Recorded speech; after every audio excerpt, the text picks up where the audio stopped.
Most welcome to our marathon.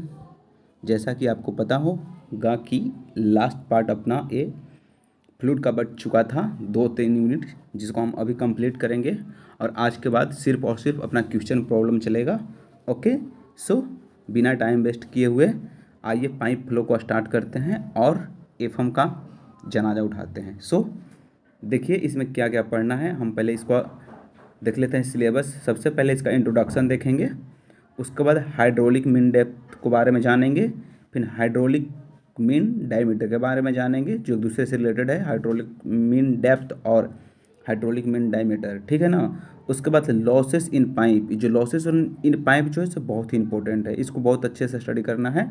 इसमें दो types होते हैं, एक मेजर लॉस होता है, एक माइनर लॉस होता है, और बहुत सारे इसमें पॉइंट्स बनते हैं जो एग्जाम व्यू से इंपॉर्टेंट हैं।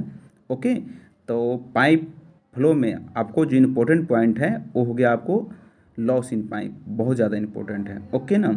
फिर कनेक्शन इन पाइप, तो कनेक्शन इन पाइप, तो कनेक्शन इन पाइप में आपको ये देखना है कि मतलब कनेक्शन से लॉस क्या होता है। ओके, फिर इक्विवेलेंट पाइप देखेंगे और आगे जो है वो maximum power transition through pipe, ये पॉइंट को हम डील कर लेंगे जो नॉर्मल पॉइंट है। फिर हाइड्रोलिक ग्रेडियंट को देखेंगे और फिर टोटल एनर्जी लाइन को देखेंगे, ये दोनों को देख लेंगे। ओके, ये भी इंपॉर्टेंट पॉइंट्स हैं। फिर फ्लो थ्रो साइफन देख लेंगे और वाटर हैमर को देख लेंगे, जो वाटर हैमर से भी क्वेश्चन पूछा जाता है। तो इतने पॉइंट्स को हम अभी पाइप फ्लो में स्टडी करेंगे, उसके बाद हम अगला टॉपिक स्टार्ट करेंगे, अगला यूनिट स्टार्ट करेंगे। सो पहले हम पाइप फ्लो को देखते हैं। तो पाइप फ्लो में हमें क्या दिखना है, तो जनरली इसको जान लीजिए कि पाइप फ्लो का शेप कैसा कैसा होता है वो जान लीजिए, यहाँ से कोई क्वेश्चन नहीं बनता है। तो जैसे आपको पता ही होगा कि ये जो पाइप फ्लो होता है तो आपको शेप तो पहले ही से पता होगा क्योंकि हम लोग सब देखे हैं आवर लाइफ में। तो ज़्यादातर सर्कुलर होते हैं पाइप, बाकी रेक्टेंगुलर भी होते हैं, ट्रेंगल भी होते हैं, स्क्वायर भी होते हैं, लेकिन ज़्यादातर कैसा होता है पाइप, तो सर्कुलर होता है। ओके, तो इस पॉइंट को हम डील किए, हम आगे बढ़ते हैं। आगे क्या है, तो जैसा कि हमने बताया था इंट्रोडक्शन देख लिए। अब उसके बाद हाइड्रोलिक मीन डेप्थ हम देखने वाले थे। तो आइए देखते हैं हाइड्रोलिक मीन डेप्थ में क्या है इंपॉर्टेंट। तो हाइड्रोलिक मीन डेप्थ होता है उसे हम एम से डिनोट करते हैं। ये बात आप अच्छा से याद रखिए कि हाइड्रोलिक मीन डेप्थ जो होता है ना उसे हम एम से डिनोट करते हैं, और हाइड्रोलिक मीन रेशियो भी इसे कहते हैं। तो हाइड्रोलिक मीन डेप्थ को ही हम बोलते हैं हाइड्रोलिक मीन रेशियो। ओके, तो इसे मतलब हम कैसे डील करें, it is the ratio of area of cross section two the wetted parameter. समझें, इसका क्या है, it is ratio of area of cross section two the wetted parameter. जैसा कि यहाँ पे देखिए एम से डिनोट किया गया है हाइड्रोलिक मीन डेप्थ, अब ए बटा पी लिखा हुआ है। तो क्रॉस सेक्शन एरिया तो आप जानते हैं, लेकिन वेटेड पैरामीटर क्या होता है, तो इसको में ये जान लीजिए कि जो पानी जो फ्लो करता है ना पाइप से, तो उसमें कितना पार्ट को भिंगाता है पानी, उसी को बोलते हैं वेटेड पैरामीटर। तो आप कंफर्म कीजिए कि हाइड्रोलिक मीन डेप्थ जो होता है वो ए बटा पी फार्मूला होता है। तो क्रॉस सेक्शन एरिया तो आप जानते हैं, और वेटेड पैरामीटर की बात हुई तो कितना एरिया को भिंगाता है पाइप में उसको हम बोलते हैं वेटेड पैरामीटर। तो आंख बंद करके ध्यान लगाइए कि वेटेड पैरामीटर के लिए फार्मूला क्या होता है, wetted parameter cross section area बटा में पी। डायरेक्ट पाइप के बारे में सोचिएगा तो आसानी से याद हो जाएगा कि हाइड्रोलिक मीन डेप्थ कह रहा है। तो आपको हाइड्रोलिक मीन डेप्थ कहीं भी नजर आए तो हाइड्रोलिक मीन्स पानी वगैरह को सोचिए, हाइड्रोलिक मीन्स पानी वगैरह ही होते हैं।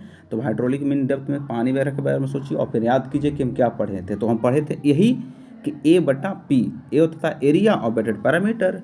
ओके, अब देखिए अब बहुत विभिन्न प्रकार के पाइप के बारे में हम देखेंगे कि कैसा कैसा इसका हाइड्रोलिक मीन डेप्थ होता है। तो देखिए पहला है सर्कुलर पाइप। सर्कुलर पाइप तो गोल होता है तो उसे हम डाया बोलते हैं। तो डी बटा फोर डायरेक्टली याद कीजिए आप, सर्कुलर पाइप के लिए डी बटा फोर होता है, जैसे सर्कुलर होता है उस तरह से डी होता है। तो सर्कुलर पाइप का आपसे पूछा जाए हाइड्रोलिक मीन डेप्थ तो डी बटा फोर हो जाएगा। अब रेक्टेंगुलर पाइप का पूछा जाए तो आप वही फार्मूला तो वही चलेगा ना, ए बटा पी रेक्टेंगुलर पाइप का। तो ए बटा पी तो फार्मूला हो गया, तो ए, तो एरिया आप निकालिए, रेक्टेंगुलर पाइप को पूछा गया तो एरिया क्या हो जाएगा, बी इंटू डी। एरिया हुआ ना, देखिए रेक्टेंगुलर पाइप है तो इसका हाइड्रोलिक मीन डेप्थ तो वही हो जाएगा ए बटा पी, तो एरिया तो बी मल्टीपल डी होगा एरिया। और वेटेड पैरामीटर तो देखिए इधर से भी भिंगाया है और इधर से भी दो कोना भिंगाया है, तो चारों तरफ से भिंगाया है पानी।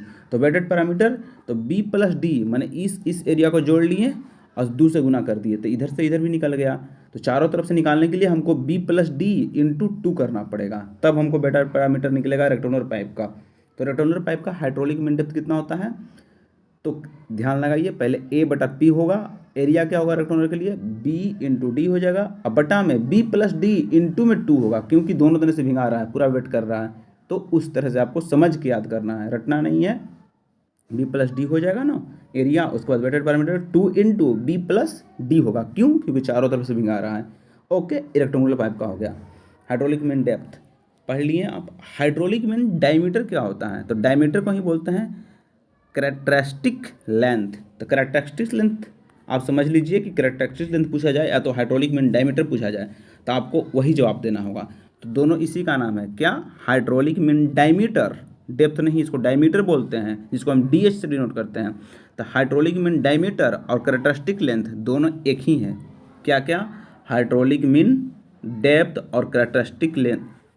डायमीटर वहाँ है, यहाँ पे डायमीटर है, लेंथ वहाँ पे था, अच्छे से ध्यान लगाइए, ध्यान लगा के रिपीटिशन कीजिए। ओके, तो हाइड्रोलिक मीन डायमीटर क्या होता है और कैरेक्टरिस्टिक लेंथ क्या होता है, दोनों सेम चीज़ है। तो हाइड्रोलिक मीन डायमीटर के लिए फॉर्मूला क्या होता है, 4a/p। हाइड्रोलिक मीन डेप्थ क्या था, a/p था, लेकिन डायमीटर बोलेगा तो 4a/p होता है। तो इसमें भी होगा सर्कुलर पाइप का, तो सर्कुलर पाइप का क्या होगा, hydraulic mean diameter capital D हो जाएगा, और रेक्टेंगुलर पाइप का वही होगा 4a/p। तो 4a/p में क्या होगा, पहले देखिए 2 इंटू बी डी एरिया हो गया। कैसे यहाँ पे 2 इंटू बी डी लिखा है, देखिए रेक्टेंगुलर पाइप में कैसे, पहले हम डायरेक्ट फॉर्मूला लगाते हैं, 4 into area B into D, और बटा में weighted parameter 2 into B plus D.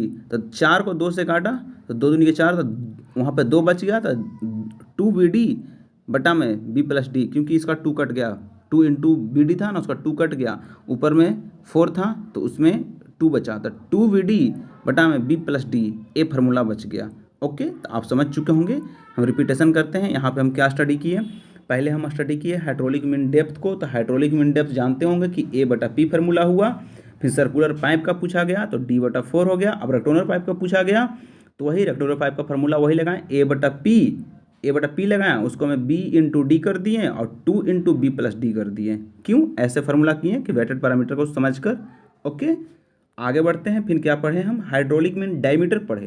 तो डायमीटर में क्या पढ़े, 4a/p पढ़े। तो इसमें सर्कुलर का क्या होता है हाइड्रोलिक मीन डायमीटर, तो डी सिर्फ हो जाता है, और रेक्टेंगुलर क्या होता है 2 इंटू बी डी बटा में बी प्लस डी। तो ई कैसे हुआ, तो उसी तरह 4a/p था, उसी पे पुट किए उसका डेप्थ और विड्थ, उसके बाद हम सॉल्व करके लाएं रेक्टेंगुलर पाइप का 2 इंटू बी डी बटा में B plus D. Okay, 2 point को हम स्टडी किए। आगे बढ़ते हैं, हमारा अगला टॉपिक है लॉस इन पाइप। तो लॉस इन पाइप में 2 तरह के लॉस होते हैं, पहला होता है मेजर लॉस और दूसरा होता है माइनर लॉस। तो मेजर लॉस कितना होते हैं, तो 80 से 90% होता है आपका मेजर लॉस, और माइनर लॉस हो जाता है जो बचता है 10 से 20%। ओके, तो आपको कंफर्म हुआ होगा कि लॉस इन पाइप में होता है एक मेजर लॉस, एक होता है माइनर लॉस। तो मेजर कितना होता है 80 से 90%, मेजर लॉस 80 से 90% और माइनर लॉस 10 से 20%। ओके, ये तो बहुत नॉर्मल पॉइंट है, इसको डील नहीं करते हैं, याद होगा। आगे बढ़ते हैं, डार्सी-वेबेज इक्वेशन, ये बहुत इंपॉर्टेंट है। डार्सी-वेबेज इक्वेशन जो है ना बहुत इंपॉर्टेंट है, आपको इसको अच्छे से स्टडी करना होगा। इसका फार्मूला बहुत जगह पूछे गए हैं, तो फार्मूला को याद रखना होगा। तो according to this equation head loss due to friction in given by energy lost per unit weight. कहने का मतलब है कि डार्सी-वेबेज इक्वेशन जो है ना उसके बारे में हम डील कर रहे हैं कि this equation head loss due to friction, मतलब हेड लॉस जो होता है ना फ्रिक्शन के वजह से, oh given by energy lost per unit weight, energy lost per unit weight ये होता है। अब देखिए HF हेड लॉस, जो हेड लॉस को स्टडी करना है, बहुत सारा पॉइंट हेड लॉस से बनता है। सबसे पहले आपको हेड लॉस के लिए फार्मूला याद रखना होगा। डार्सी-वेबेज इक्वेशन के अनुसार हेड लॉस का फार्मूला याद रखना होगा। क्या फार्मूला होता है, हेड लॉस का फार्मूला है ना HF, तो HF है हेड लॉस के लिए, तो HF होता है हेड लॉस, HF होता है हेड लॉस, तो FLV²/2GD हो जाता है इसका फार्मूला। हेड लॉस का फार्मूला याद कीजिए, HF होता है हेड लॉस, तो उसके लिए फार्मूला हो जाता है FLV²/2GD होता है। पहले लिखिए F, फिर लिखिए L, फिर V²/2GD। तो याद कीजिए हेड लॉस का फार्मूला क्या होता है, FLV², हेड लॉस हो रहा है, हेड लॉस हो रहा है, जैसे मतलब आपको पहले ही बता दे रहे हैं हेड लॉस क्या होता है, ऐसे डायरेक्टली याद नहीं होगा। हेड लॉस ये होता है ना कि जैसे कि पाइप में आप देखे होंगे कोई ऑब्स्ट्रैकल आ जाएगा, रुकावट कुछ आ जाएगा, तो आपको पानी का लॉस होगा पाइप में। अगर बाय द वे उसमें कच्ची बोलते हैं बोला जाए तो आपको स्मूथ सरफेस नहीं होगा, रफनेस आ जाएगा, तो उसके चलते हेड लॉस होगा। तो ये जो हो रहा है ना, उसी की वजह से हेड लॉस के बारे में पढ़ रहे हैं हम। और हेड लॉस के बारे में पढ़ने से पहले हम जान रहे हैं इसका फार्मूला क्या होता है। तो हेड लॉस के लिए फार्मूला क्या होगा, एच एफ है। तो एफ एल वी स्क्वायर होगा, एच एफ के लिए एफ एल वी स्क्वायर होगा बट्टा में 2 GD हो जाएगा। ओके, तो आंख बंद करके फार्मूला को ध्यान लगाइए। क्या फार्मूला है, एफ एल वी स्क्वायर बट्टा में 2 GD। क्या हुआ, एफ एल वी स्क्वायर बट्टा में 2 GD। यहीं पे आपको याद करना है अच्छे से। एल क्या है, लेंथ ऑफ पाइप है।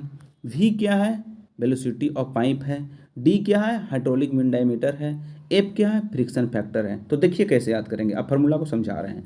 तो हेड लॉस का फार्मूला पूछेगा ना, तो आप दिमाग में लगाइए कि हेड लॉस कैसे कैसे होता है। तो जैसे मतलब उसका वेलोसिटी रहेगा जैसे वैसे हेड लॉस होगा भी। फिर जितना बड़ा पाइप रहेगा उससे ही हेड लॉस होगा। फिर आपका जैसा फ्रिक्शन रहेगा उसको में वैसा ही हेड लॉस होगा। जैसे मैंने बता रहे हैं आपको, जैसे आपको यहाँ से बहुत दूर पानी ले जाना है, तो पाइप में तो बहुत दूर है तो ज़्यादा प्रेशर से पानी को छोड़ना पड़ेगा, नहीं तो कम प्रेशर रहेगा तो पानी वहाँ पहुँचेगा ही नहीं।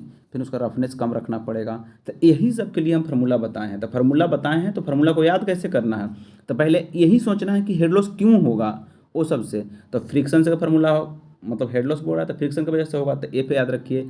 लेंथ की वजह से होगा तो एल याद रखिए। भी की वजह से होगा तो वी याद रखिए, और भी का स्क्वायर रखिए बटा में 2 GD। अब तो कन्फर्म हो गए होंगे, इतना सारा पॉइंट बताएं। अब देखिए important point regarding Darcy Weisbach equation. अब बोल रहा है कि डार्सी बेविच इक्वेशन के हिसाब से क्या क्या इंपॉर्टेंट पॉइंट है वो याद करना है। तो इसमें एक बात ध्यान रखिए कि यहाँ पे जो भी पॉइंट बताएंगे ना तो क्वेश्चन अराइज होगा, तो डार्सी बेविच इक्वेशन के अकॉर्डिंग टू बोला रहेगा तभी सी पॉइंट का जवाब देना होगा, नहीं तो डायरेक्टली अगर बाय द वे जवाब दोगे तो क्वेश्चन का आंसर गलती हो जाएगा। सो आप याद रखो कि अगर बाय द वे कहीं भी पूछा जाए क्वेश्चन से और इस पॉइंट के अकॉर्डिंग टू हो, डार्सी के पॉइंट के अकॉर्डिंग हो, लेकिन क्वेश्चन में डार्सी के बारे में डिस्क्राइब किया गया हो, तभी हम डार्सी का ऑप्शन में डालेंगे, नहीं तो डार्सी वाला ऑप्शन में नहीं देंगे, कुछ अदर ऑप्शन हम ट्राई करेंगे। सो देखिए इसमें क्या क्या इंपॉर्टेंट पॉइंट है डार्सी बेविच की क्वेश्चन के हिसाब से। ओके ना, it is valid for laminar और टर्बुलेंट फ्लो। तो आपसे डायरेक्टली कहीं भी क्वेश्चन पूछा जा सकता है कि डार्सी बेविच इक्वेशन जो होता है किसके लिए वैलिड होता है। तो Darcy Weisbach equation laminar flow के लिए और टर्बुलेंट फ्लो के लिए वैलिड होता है। तो डार्सी बेविच इक्वेशन किसके लिए वैलिड होता है, तो लेमिनार फ्लो के लिए भी होता है, टर्बुलेंट फ्लो के लिए होता है। ओके, अब देखिए head loss due to friction directly proportional to square of velocity.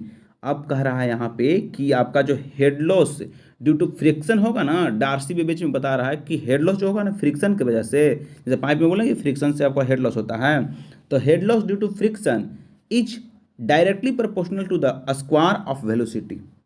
किसका हो जाएगा, हेड लॉस जो फ्रिक्शन की वजह से होगा ना वो डायरेक्टली प्रोपोर्शनल हो जाता है स्क्वायर ऑफ वेलोसिटी का।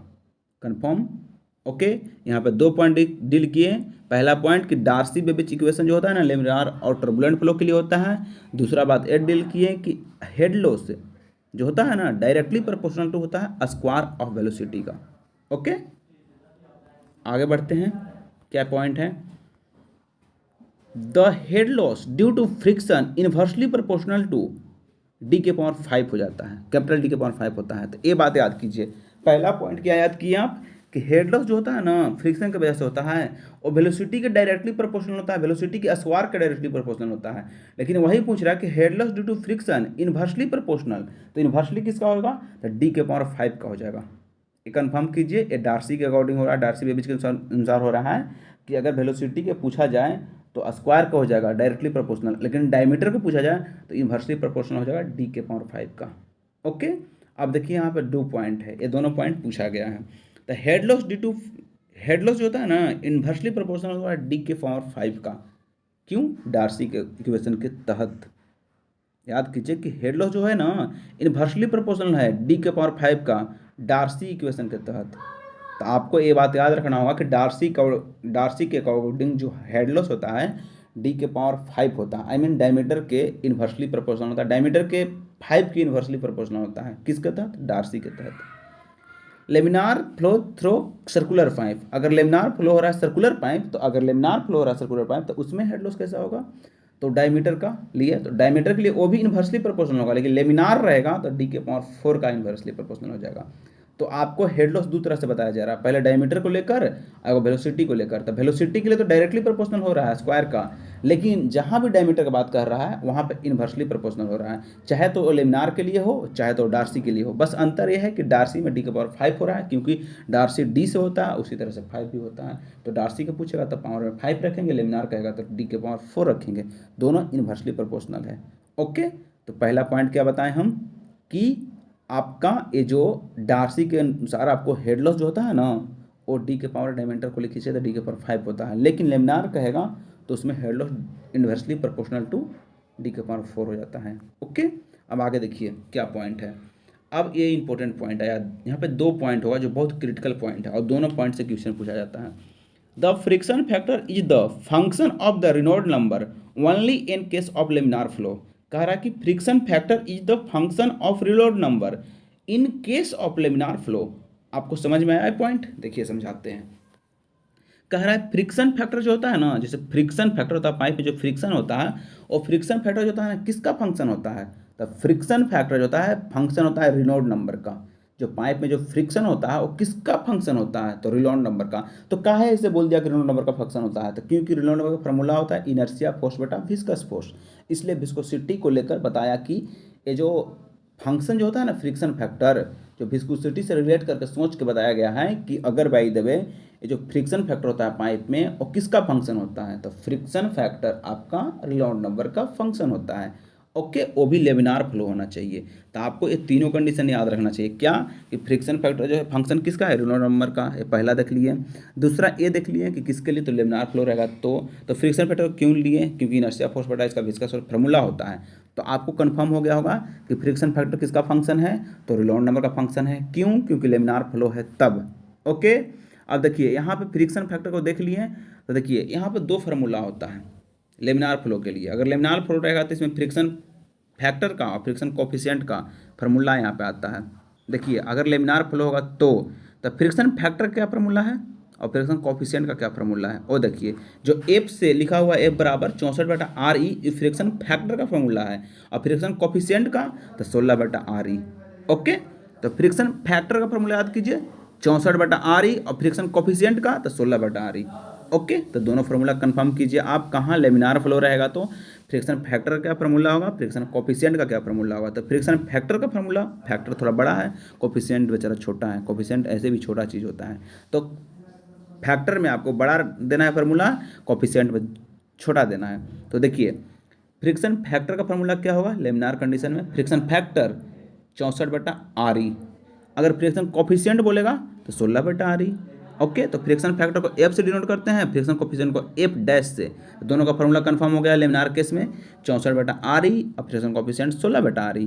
ओके, आगे बढ़ते हैं। Friction factor is the function of Reynold number. देखिए वहाँ पे पढ़े हम, लेकिन यहाँ पे टर्बुलेंट फ्लो आएगा, वहाँ पे था लेमिनार फ्लो। इसमें देखिए कि friction factor is the function of Reynold number and roughness of the pipe in case of turbulent flow. ये पॉइंट समझ नहीं आया होगा, इसको अच्छे से डील करना पड़ेगा। कह रहा है friction factor is the function of Reynold number and, friction factor जो होता है फंक्शन है रेनॉल्ड नंबर का, और रफनेस ऑफ पाइप, और रफनेस ऑफ पाइप का भी है in case of turbulent flow. अगर by the way laminar flow है तो किसका फंक्शन है? वो रेनॉल्ड नंबर का। लेकिन अगर by the way turbulent flow है तो रेनॉल्ड नंबर का और रफनेस का भी फंक्शन है, दोनों का फंक्शन है। ये बात आप याद रखिएगा कि अगर लेमिनार फ्लो है तो फ्रिक्शन फैक्टर सिर्फ रेनॉल्ड नंबर का फंक्शन है, लेकिन टर्बुलेंट फ्लो होगा तो फ्रिक्शन फैक्टर आपका रेनॉल्ड नंबर और रफनेस। टर्बुलेंट फ्लो रहेगा तब ये कंडीशन होगा। तो टर्बुलेंट फ्लो होगा तो क्या होगा? तो फ्रिक्शन फैक्टर जो फंक्शन होगा ना और रेनॉल्ड नंबर का भी हो जाएगा और रफनेस का भी हो जाएगा इन केस ऑफ टर्बुलेंट फ्लो। देखिए लास्ट में लिखा हुआ है, और जो रफनेस जो होता है ना, रफनेस जो होता है ना, रफनेस और रफ पाइप में होता है। ओके, तो एक केस कहाँ रफ पाइप में बनेगा। तो आप याद कीजिए कि अगर रफ पाइप रहेगा तो उसमें फ्रिक्शन फैक्टर जो होता है ना फंक्शन किसका होता है? रेनॉल्ड नंबर का और रफनेस का, रेनॉल्ड नंबर का और रफनेस का हो जाता है। टर्बुलेंट फ्लो रहेगा तो रफ पाइप रहेगा तो आपका फ्रिक्शन फैक्टर फंक्शन हो जाएगा रेनॉल्ड नंबर का और रफनेस का। ओके, अब देखिए टर्बुलेंट फ्लो की यहाँ बात की तो टर्बुलेंट फ्लो में 2 केस बनता है, एगो स्मूथ रहेगा तो एगो रफ रहेगा तो स्मूथ रहेगा तो तो जैसे हम यहाँ पे देखें कि अगर भाई दबाई यहाँ पे लेमिनार फ्लो है तो जैसे फ्रिक्शन फैक्टर का और फ्रिक्शन कोफिशिएंट का फार्मूला बना, उसी तरह से अगर टर्बुलेंट फ्लो रहेगा तो उसमें भी फार्मूला बनेगा। जैसे देखिए स्मूथ पाइप के लिए फार्मूला बनेगा और रफ के लिए बनेगा। तो स्मूथ के लिए फार्मूला क्या बनेगा फ्रिक्शन फैक्टर का, तो 0.316 RE⁴ और फ्रिक्शन कोफिशिएंट 0.079 RE⁴ ओके। और यहाँ पे रफ पाइप में मोदी चार्ट होता है, मोडी चार्ट होता है, रफ पाइप में मोडी चार्ट होता है।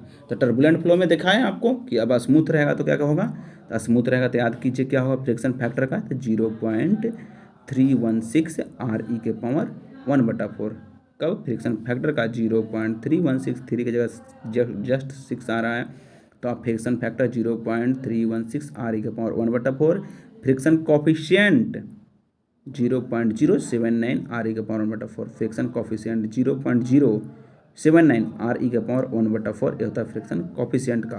रफ बोलेगा तो मोदी चार्ट। ओके, आप समझ चुके होंगे यहाँ तक। अब आगे बढ़ते हैं। यहाँ पे दो फार्मूला आ रहा है, देखिए दो वैल्यू आ रहा है। Minimum value of friction factor for laminar flow, कह रहा है minimum value of friction factor, जैसे फ्रिक्शन फैक्टर भी पढ़े ना उसी का पूछ रहा है, फ्रिक्शन फैक्टर का पूछ रहा है, फ्रिक्शन कोफिशिएंट का नहीं पूछ रहा है, फ्रिक्शन फैक्टर का पहले पूछ रहा है। तो minimum value of friction factor laminar flow, अगर लेमिनार फ्लो रहेगा तो 0.032 हो जाएगा। आंख बंद करके सोच के याद कीजिए क्या कह रहा है। कह रहा है minimum value of friction factor in laminar flow, तो कितना होगा, लेमिनार कहा है तो 0 लगाइए, उसमें लेमिनार फ्लो है तो पूरा 0 लगाइए, तो 0.032। ओके, तो फ्रिक्शन फैक्टर पूछा है लेमिनार फ्लो के लिए तो 0.032, लेमिनार है तो 0.032, जैसे 3 में भी 2 जीरो होता है तो 0.032 हो जाता है आपको लेमिनार फ्लो में। अब वही कह देगा friction factor of the, friction factor पूछ रहा है नहीं, अब कहेगा फ्रिक्शन कोफिशिएंट। जैसे फ्रिक्शन फैक्टर देखे ना, दो डाटा पढ़ रहे हैं, फ्रिक्शन फैक्टर पढ़ रहे हैं, फ्रिक्शन कोफिशिएंट पढ़ रहे हैं, तो आपसे आप पूछेगा कि फ्रिक्शन कोफिशिएंट का मिनिमम वैल्यू कितना होता है, तो 0.008। अब लेमिनार फ्लो है, फ्रिक्शन कोफिशिएंट पूछ रहा है, तो आपको समझ में आ रहा होगा कैसे जवाब देना है। फ्रिक्शन कोफिशिएंट तो छोटा होता है, फ्रिक्शन फैक्टर बड़ा होता था, इसलिए 0.032 था, लेकिन अब पूछ रहा है फ्रिक्शन कोफिशिएंट, तो फ्रिक्शन कोफिशिएंट के लिए क्या हो जाएगा लेमिनार फ्लो के केस में, तो 0.008 ए हो जाएगा फ्रिक्शन कोफिशिएंट 0.008। ओके, तो कंफर्म कीजिए। 2 पॉइंट पढ़े, फ्रिक्शन फैक्टर का कितना हो जाता है लेमिनार फ्लो में और फ्रिक्शन कोफिशिएंट कितना हो जाता है। तो फ्रिक्शन फैक्टर होता है 0.032 और फ्रिक्शन कोफिशिएंट होता है 0.008। ओके, अब आगे बढ़ते हैं। यहाँ पे एक न्यूमेरिकल है जो समझ से बाहर है, आगे देखते हैं क्या है पॉइंट। आगे पॉइंट है आपका चेजी इक्वेशन। न्यू पॉइंट आया अपना Chezy equation.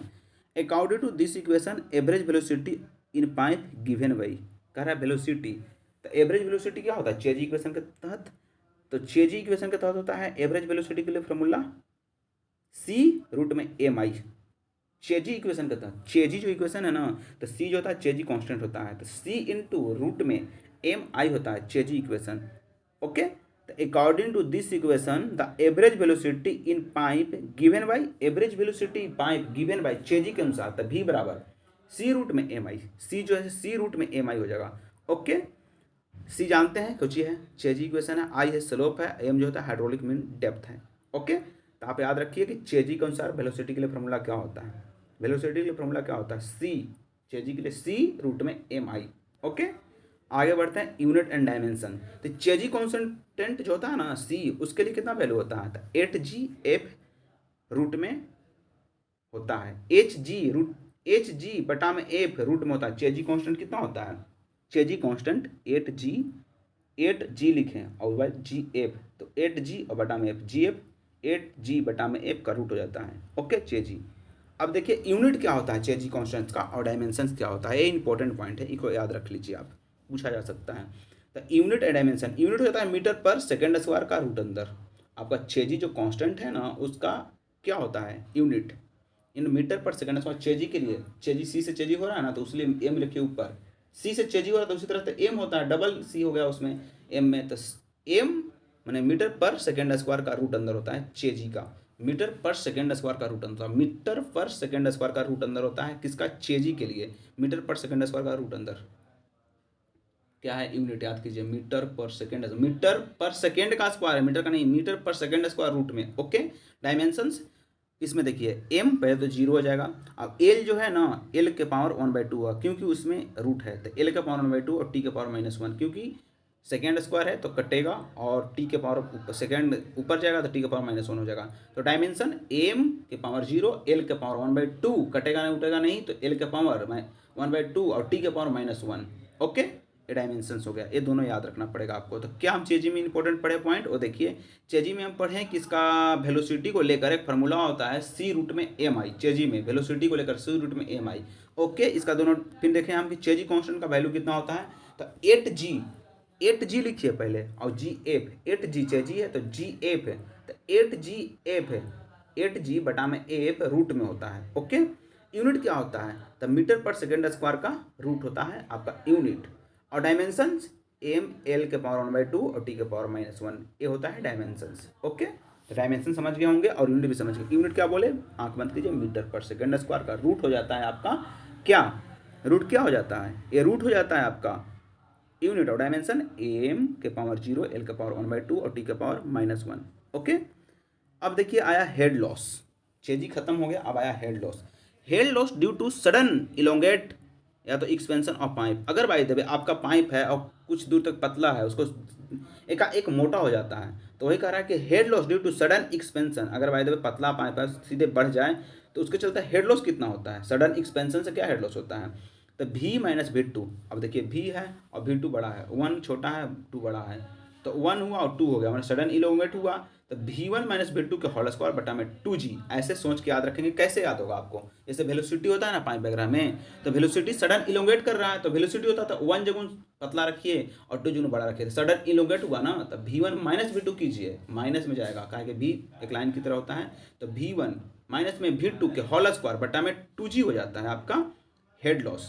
v1 minus v2 के होल स्क्वायर बटा में 2g होता है हेड लॉस, सडन इलोंगेट करेगा तो। ओके, अब आगे बढ़ते हैं, क्या पॉइंट है सडन इलोंगेट के बाद। अब कह रहा है कि head loss due to sudden contract, I mean sudden मतलब पहले था कि बढ़ जा रहा था, अब है कि पहले मोटा पाइप है और जाकर एकाएक पतला हो जा रहा है, तो सडन कॉन्ट्रैक्शन हो जा रहा है, मतलब घट जा रहा है उसका डायमीटर।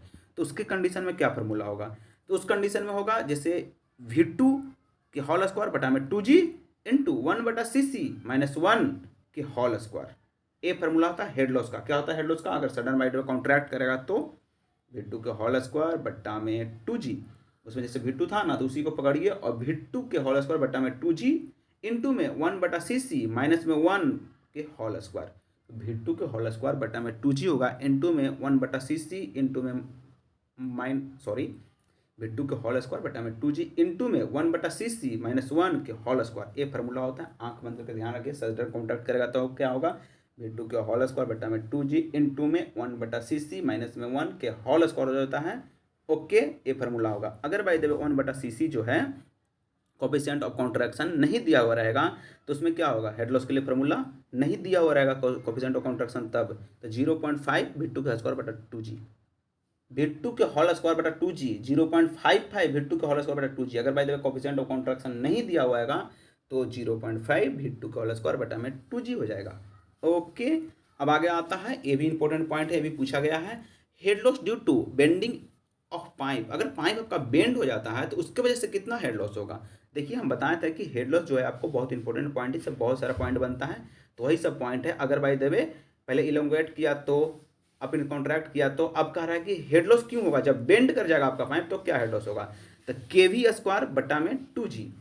केवी होगा, जैसे मैंने बेंड कर रहा था, जैसे ये देखिए एल टाइप का बेंड किया है ना, तो उसी तरह से के भी है, उसी तरह से वी भी है, बटा में 2g तो आ ही रहा है सब में, तो उस तरह से याद कीजिए, ध्यान लगाइए। आपकी बेंड करना बोल रहा है ना, तो बेंड कैसे करेगा, देखिए एल जैसा, तो एल जैसा उसमें के याद कीजिए, तो के और भी के जैसा ही है, तो के वी स्क्वायर बटा में 2g, के वी स्क्वायर बटा में 2g हो जाएगा। ओके, अगर बाय द वे बेंड करेगा तो के भी स्क्वायर बटा में 2g हो गया बेंड करने से। याद कीजिए formula head loss due to bending and pipe, जब बेंड कर रहा है तो उसके लिए फार्मूला क्या हो रहा है हेड लॉस का, बेंडिंग के लिए एच बी बराबर क्या हो रहा है, के वी स्क्वायर बट्टा में 2g, के वी स्क्वायर। हाँ, के कैसे लाए हम, अब बेंड कर रहा है तो के जैसा ही कर रहा है, तो के वी स्क्वायर बट्टा में 2g होगा, के वी स्क्वायर बट्टा में 2g होगा। ओके, अब देखिए के क्या है, बेंड कोफिशिएंट। ओके, अब आगे बढ़ते हैं।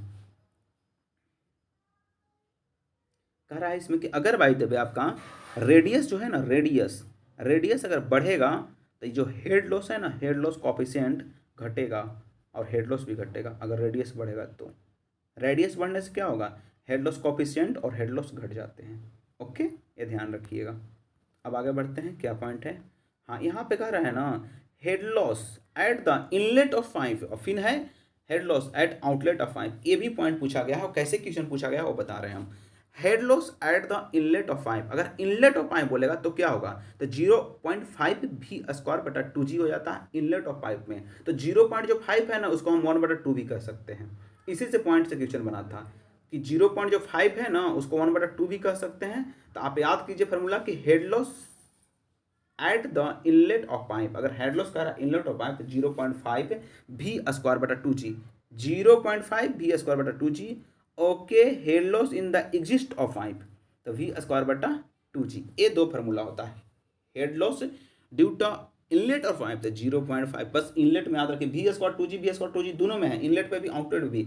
बस इनलेट में याद रखना है, जैसे आप दिमाग लाइए कि जितना इनलेट होगा उतना आउटलेट भी होगा, लेकिन ऐसा नहीं है। इनलेट में थोड़ा सा मतलब कंडीशन है, उसमें सिर्फ याद रखना है कि इनलेट में हो जाता है 0.5 वी स्क्वायर बटा 2g और आउटलेट वी स्क्वायर बटा 2g सिर्फ होता है। ओके, तो आपको फॉर्मूला याद हो गया होगा, बोलिए फिर से। Head loss due to inlet और पाइप, इनलेट के पास है 0.5 वी स्क्वायर बटा 2g और वो 0.5 को 1/2 भी लिख सकते हैं। ओके, अब देखिए head loss due to exit of pipe तो वी स्क्वायर बटा 2g। अब जैसे क्वेश्चन पूछता है और क्वेश्चन हम जब डील करेंगे तो बता देंगे कैसे क्वेश्चन आया था इससे। ओके, अब आगे बढ़ते हैं, क्या पॉइंट है। यहाँ आ रहा है कनेक्शन इन द पाइप, जैसे देख लिए सारे पॉइंट। अब देख रहे कनेक्शन इन द पाइप, अगर सीरीज कनेक्शन होता है एक पैरेलल कनेक्शन होता है तो दोनों में क्वेश्चन पूछा जाता है। तो सीरीज कनेक्शन क्या होता है, एक पैरेलल कनेक्शन क्या होता है, उसमें क्वेश्चन कैसा बनता है वो हम डील करने वाले हैं। तो सीरीज कनेक्शन जो सामने सामने सीरीज में कनेक्ट कर दिया जाए पाइप को तो उसे हम सीरीज कनेक्शन कहते हैं। पैरेलल कनेक्शन मतलब एक दूसरे के ऊपर पैरेलली एक दूसरे के ऊपर जो कनेक्ट कर दिया जाए तो उसे हम पैरेलल कनेक्शन कहते हैं। तो सीरीज कनेक्शन में कैसा क्वेश्चन पूछेगा वो देखिए। उसमें पूछेगा आपसे कि किसमें हेड लॉस ऐड होता है और किसमें हेड लॉस बराबर होता है, नहीं तो किसमें डिस्चार्ज बराबर होता है, किसमें डिस्चार्ज ऐड होता है, एक क्वेश्चन बनता है। तो सीरीज कनेक्शन में आप याद रखिए सीरीज जो है सामने सामने कनेक्ट होगा तो डिस्चार्ज तो सेम ही होगा ना। अगर पाइप में यहाँ 1 लीटर पानी छोड़े हैं यहाँ पे तो सीरीज में सामने से पाइप कनेक्ट हो गया है तो सामने से पाइप जा रहा है सीधे से, तो डिस्चार्ज तो सेम होगा। तो याद रखिए सीरीज कनेक्शन में हम जितना पानी छोड़ेंगे तो उतना ही तो होगा ना, डिस्चार्ज बराबर कहीं होगा ना, क्या है कि पाइप सीरीज में है, सीधा है, इसे कोई मतलब ही नहीं है। तो सीरीज में अगर रहेगा तो उसका डिस्चार्ज जो होता है कि वो डिस्चार्ज समान होता है, ओके, बराबर होता है। लेकिन हेड लॉस जो होता है, अगर भाई सीरीज में लंबा पूरा जोड़ दिए हैं तो हेड लॉस तो बढ़ेंगे घटेंगे, तो हेड लॉस जो होता है से ऐड होता है। सीरीज कनेक्शन में क्या होता है, बहुत बड़ा सीरीज में कनेक्ट करती है तो हेड लॉस तो ऐड करना पड़ेगा, लेकिन डिस्चार्ज तो सेम होगा। तो आपको याद रखना है सीरीज कनेक्शन में डिस्चार्ज सेम होता है लेकिन हेड लॉस को हम ऐड करते हैं। ओके, आगे बढ़ते हैं, क्या पॉइंट हम डील किए वो देख लिए, हम आगे बढ़ते हैं। देखिए हम दोबारा पॉइंट को डील नहीं कर रहे हैं, एक ही बार में बहुत अच्छे से डील करते रहे इसलिए दोबारा नहीं डील कर रहे हैं। अब आया पैरेलल कनेक्शन। देखिए पैरेलल कनेक्शन है, एक दूसरे के ऊपर भी हो जाता है, डायरेक्टली दिखाएंगे आगे फिगर। तो इसमें वो बताया जाएगा आपसे कि पैरेलल कनेक्शन में डिस्चार्ज को ऐड करेंगे कि हेड लॉस को ऐड करेंगे और किसको बराबर रखेंगे। तो पैरेलल कनेक्शन एक दूसरे के ऊपर है, तो एक दूसरे के ऊपर है तो इसमें हेड लॉस एक दूसरे के ऊपर है और सबका डायमीटर सेम है और पाइप एक दूसरे के ऊपर है, तो एक दूसरे के ऊपर है तो क्या होगा, इसका हेड लॉस तो ठीक ही होगा, तो हेड लॉस का बराबर हो जाएगा क्योंकि सेम डायमीटर का एक दूसरे के ऊपर ऐड कर रहे हैं सेम डायमीटर का। तो पैरेलल कनेक्शन में है सेम डायमीटर का है तो क्या होगा, हेड लॉस तो कुछ नहीं होगा, तो हेड लॉस सेम हो जाएगा। तो हेड लॉस इसमें बराबर होता है पैरेलल में, पैरेलल परे हुए हैं पूरा समान होता है, ओके। लेकिन इसमें डिस्चार्ज को ऐड करते हैं, क्यों, क्योंकि पैरेलल कनेक्शन है तो डिस्चार्ज किसी में कम होगा किसी में बेसी होगा, मैंने डायमीटर सेम है फिर भी किसी में कम हो जाएगा किसी में बेसी हो जाएगा डिस्चार्ज पैरेलल में, तो इसलिए हम डिस्चार्ज को ऐड करते हैं लेकिन हेड लॉस को समान करते हैं, ओके। अब आगे बढ़ते हैं, दोनों पॉइंट डील हो गया, आगे बढ़ते हैं। अब आया इक्विवेलेंट पाइप। इक्विवेलेंट पाइप में वही है, देखिए क्या point, it is a pipe uniform dia and certain length having the same discharge and same head loss. कहने के मतलब है ना कि इक्विवेलेंट पाइप कहते किसे हैं, डायरेक्ट क्वेश्चन आया हुआ है कि इक्विवेलेंट पाइप किसे कहते हैं। इट इज अ पाइप, पहले तो इक्विवेलेंट पाइप एक पाइप है जो यूनिफॉर्म डाया का होता है, एक सर्टेन लेंथ होता है, आई मीन सर्टेन लेंथ मैंने लेंथ चेंज वगैरह हो सकता है लेकिन डाया यूनिफॉर्म होता है। इक्विवेलेंट पाइप, नाम याद कीजिए, इक्विवेलेंट, नाम भी उसी तरह से इक्विवेलेंट बोल रहा है। तो इसका डाया जो होता है ना यूनिफॉर्म होता है, लेकिन सर्टेन लेंथ होता है, लेंथ एक सर्टेन होता है। The same discharge under the same head loss, इसका सेम डिस्चार्ज होता है और सेम हेड लॉस होता है।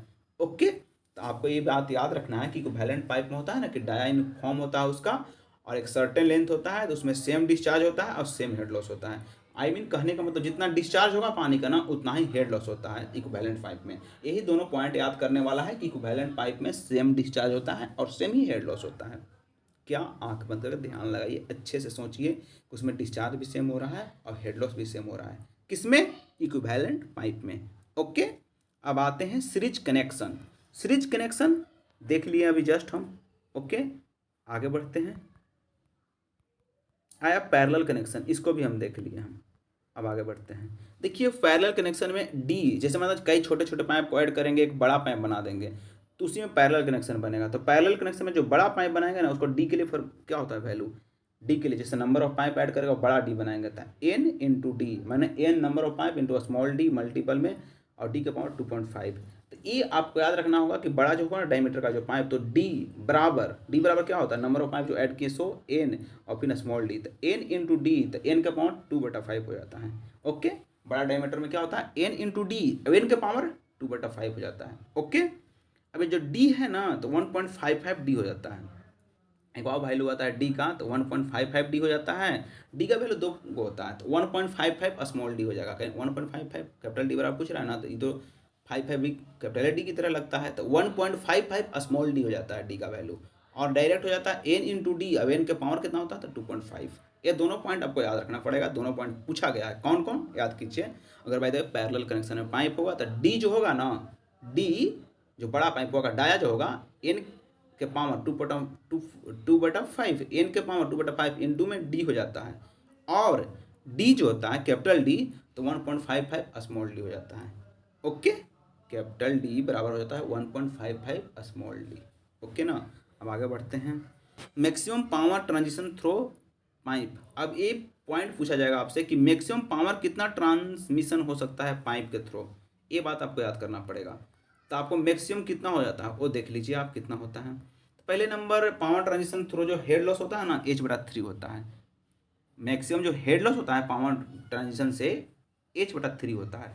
मतलब कहने का मतलब मेरा ये है कि जो सुबह maximum power transition through pipe बोले ना, maximum power transition through pipe, उसमें जो हेड लॉस होता है कितना होता है वो देख लीजिए। उसमें हेड लॉस होता है H/3 होता है। ओके ना, अब इसमें कह रहा है कि मैक्सिमम कितना हो सकता है पावर ट्रांजिशन, 66.67%। ये भी पॉइंट पूछा गया कि पावर ट्रांजिशन पाइप जो होता है उसमें कितना होता है मैक्सिमम कितना हो जाता है, वो याद कीजिए कि मैक्सिमम कितना होता है 66.67%। मैक्सिमम पावर ट्रांजिशन पाइप में 66 पावर ट्रांजिशन पाइप है तो 66 आएगा ना, तो 66.67% हो जाता है। ओके, हेड लॉस H/3 हो जाता है। ओके ना, अब आगे बढ़ते हैं। क्या पॉइंट है, यहाँ पे इंपॉर्टेंट पॉइंट आ गया, देखिए इसी का इंतजार था। देखिए हाइड्रोलिक ग्रेडियंट लाइन HGL, फिर टोटल एनर्जी लाइन, फिर एनर्जी ग्रेडियंट लाइन, तीन को यहाँ पर लाइन पढ़ना है। पहला हाइड्रोलिक ग्रेडियंट लाइन, फिर टोटल एनर्जी लाइन, चाहे तो एनर्जी ग्रेडियंट लाइन, तीनों को याद करना होगा आपको। Hydraulic gradient line HGL, total energy line TEL, फिर energy gradient line EGL। Okay, तो देखिए हाइड्रोलिक ग्रेडियंट लाइन जो होता है EGL, वो क्या होता है उसको बारे में जानते हैं हम। तो आपको डायरेक्टली बता देते हैं पहले हम कैसे कैसे क्या होता है। तो आपको जैसे मैंने यहाँ पे एक फिगर दिखाएंगे हम, उसके बाद डील करेंगे। कौन सा फिगर है दिखा रहे हैं आपको, हाँ देखिए ये फिगर को अनुसार डील करेंगे।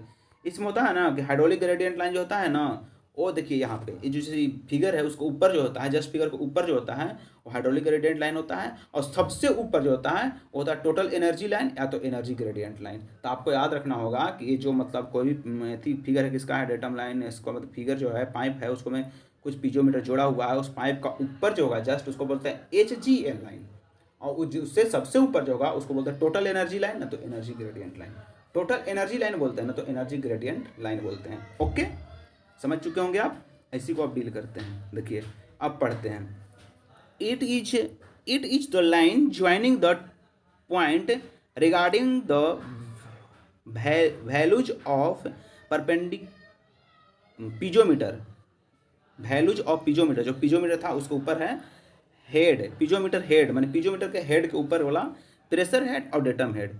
आई मीन कहने का मतलब हाइड्रोलिक ग्रेडियंट लाइन जो होता है ना वो रिप्रेजेंटिंग करता है पीजोमेट्रिक हेड जो होता है ना उसके ऊपर, पीजोमेट्रिक हेड के ऊपर प्रेशर हेड और डेटम हेड का सम होता है। हाइड्रोलिक ग्रेडियंट लाइन जो होता है किसका सम होता है? Hydraulic gradient line.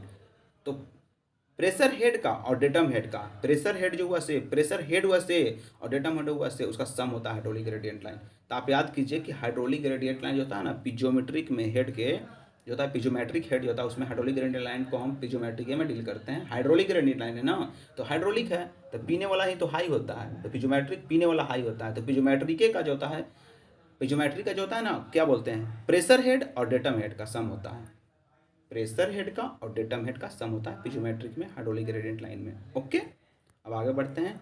Total energy line क्या होता है? तो टोटल एनर्जी लाइन बोले सबसे ऊपर होगा तो ये 3 गो का सम होता है, और हाइड्रोलिक ग्रेडियंट लाइन पीने वाला था 2 गो का सम होता है, और टोटल एनर्जी लाइन 3 गो का सम होता है। टोटल हेड इसमें होता है, टोटल हेड कितना होता है?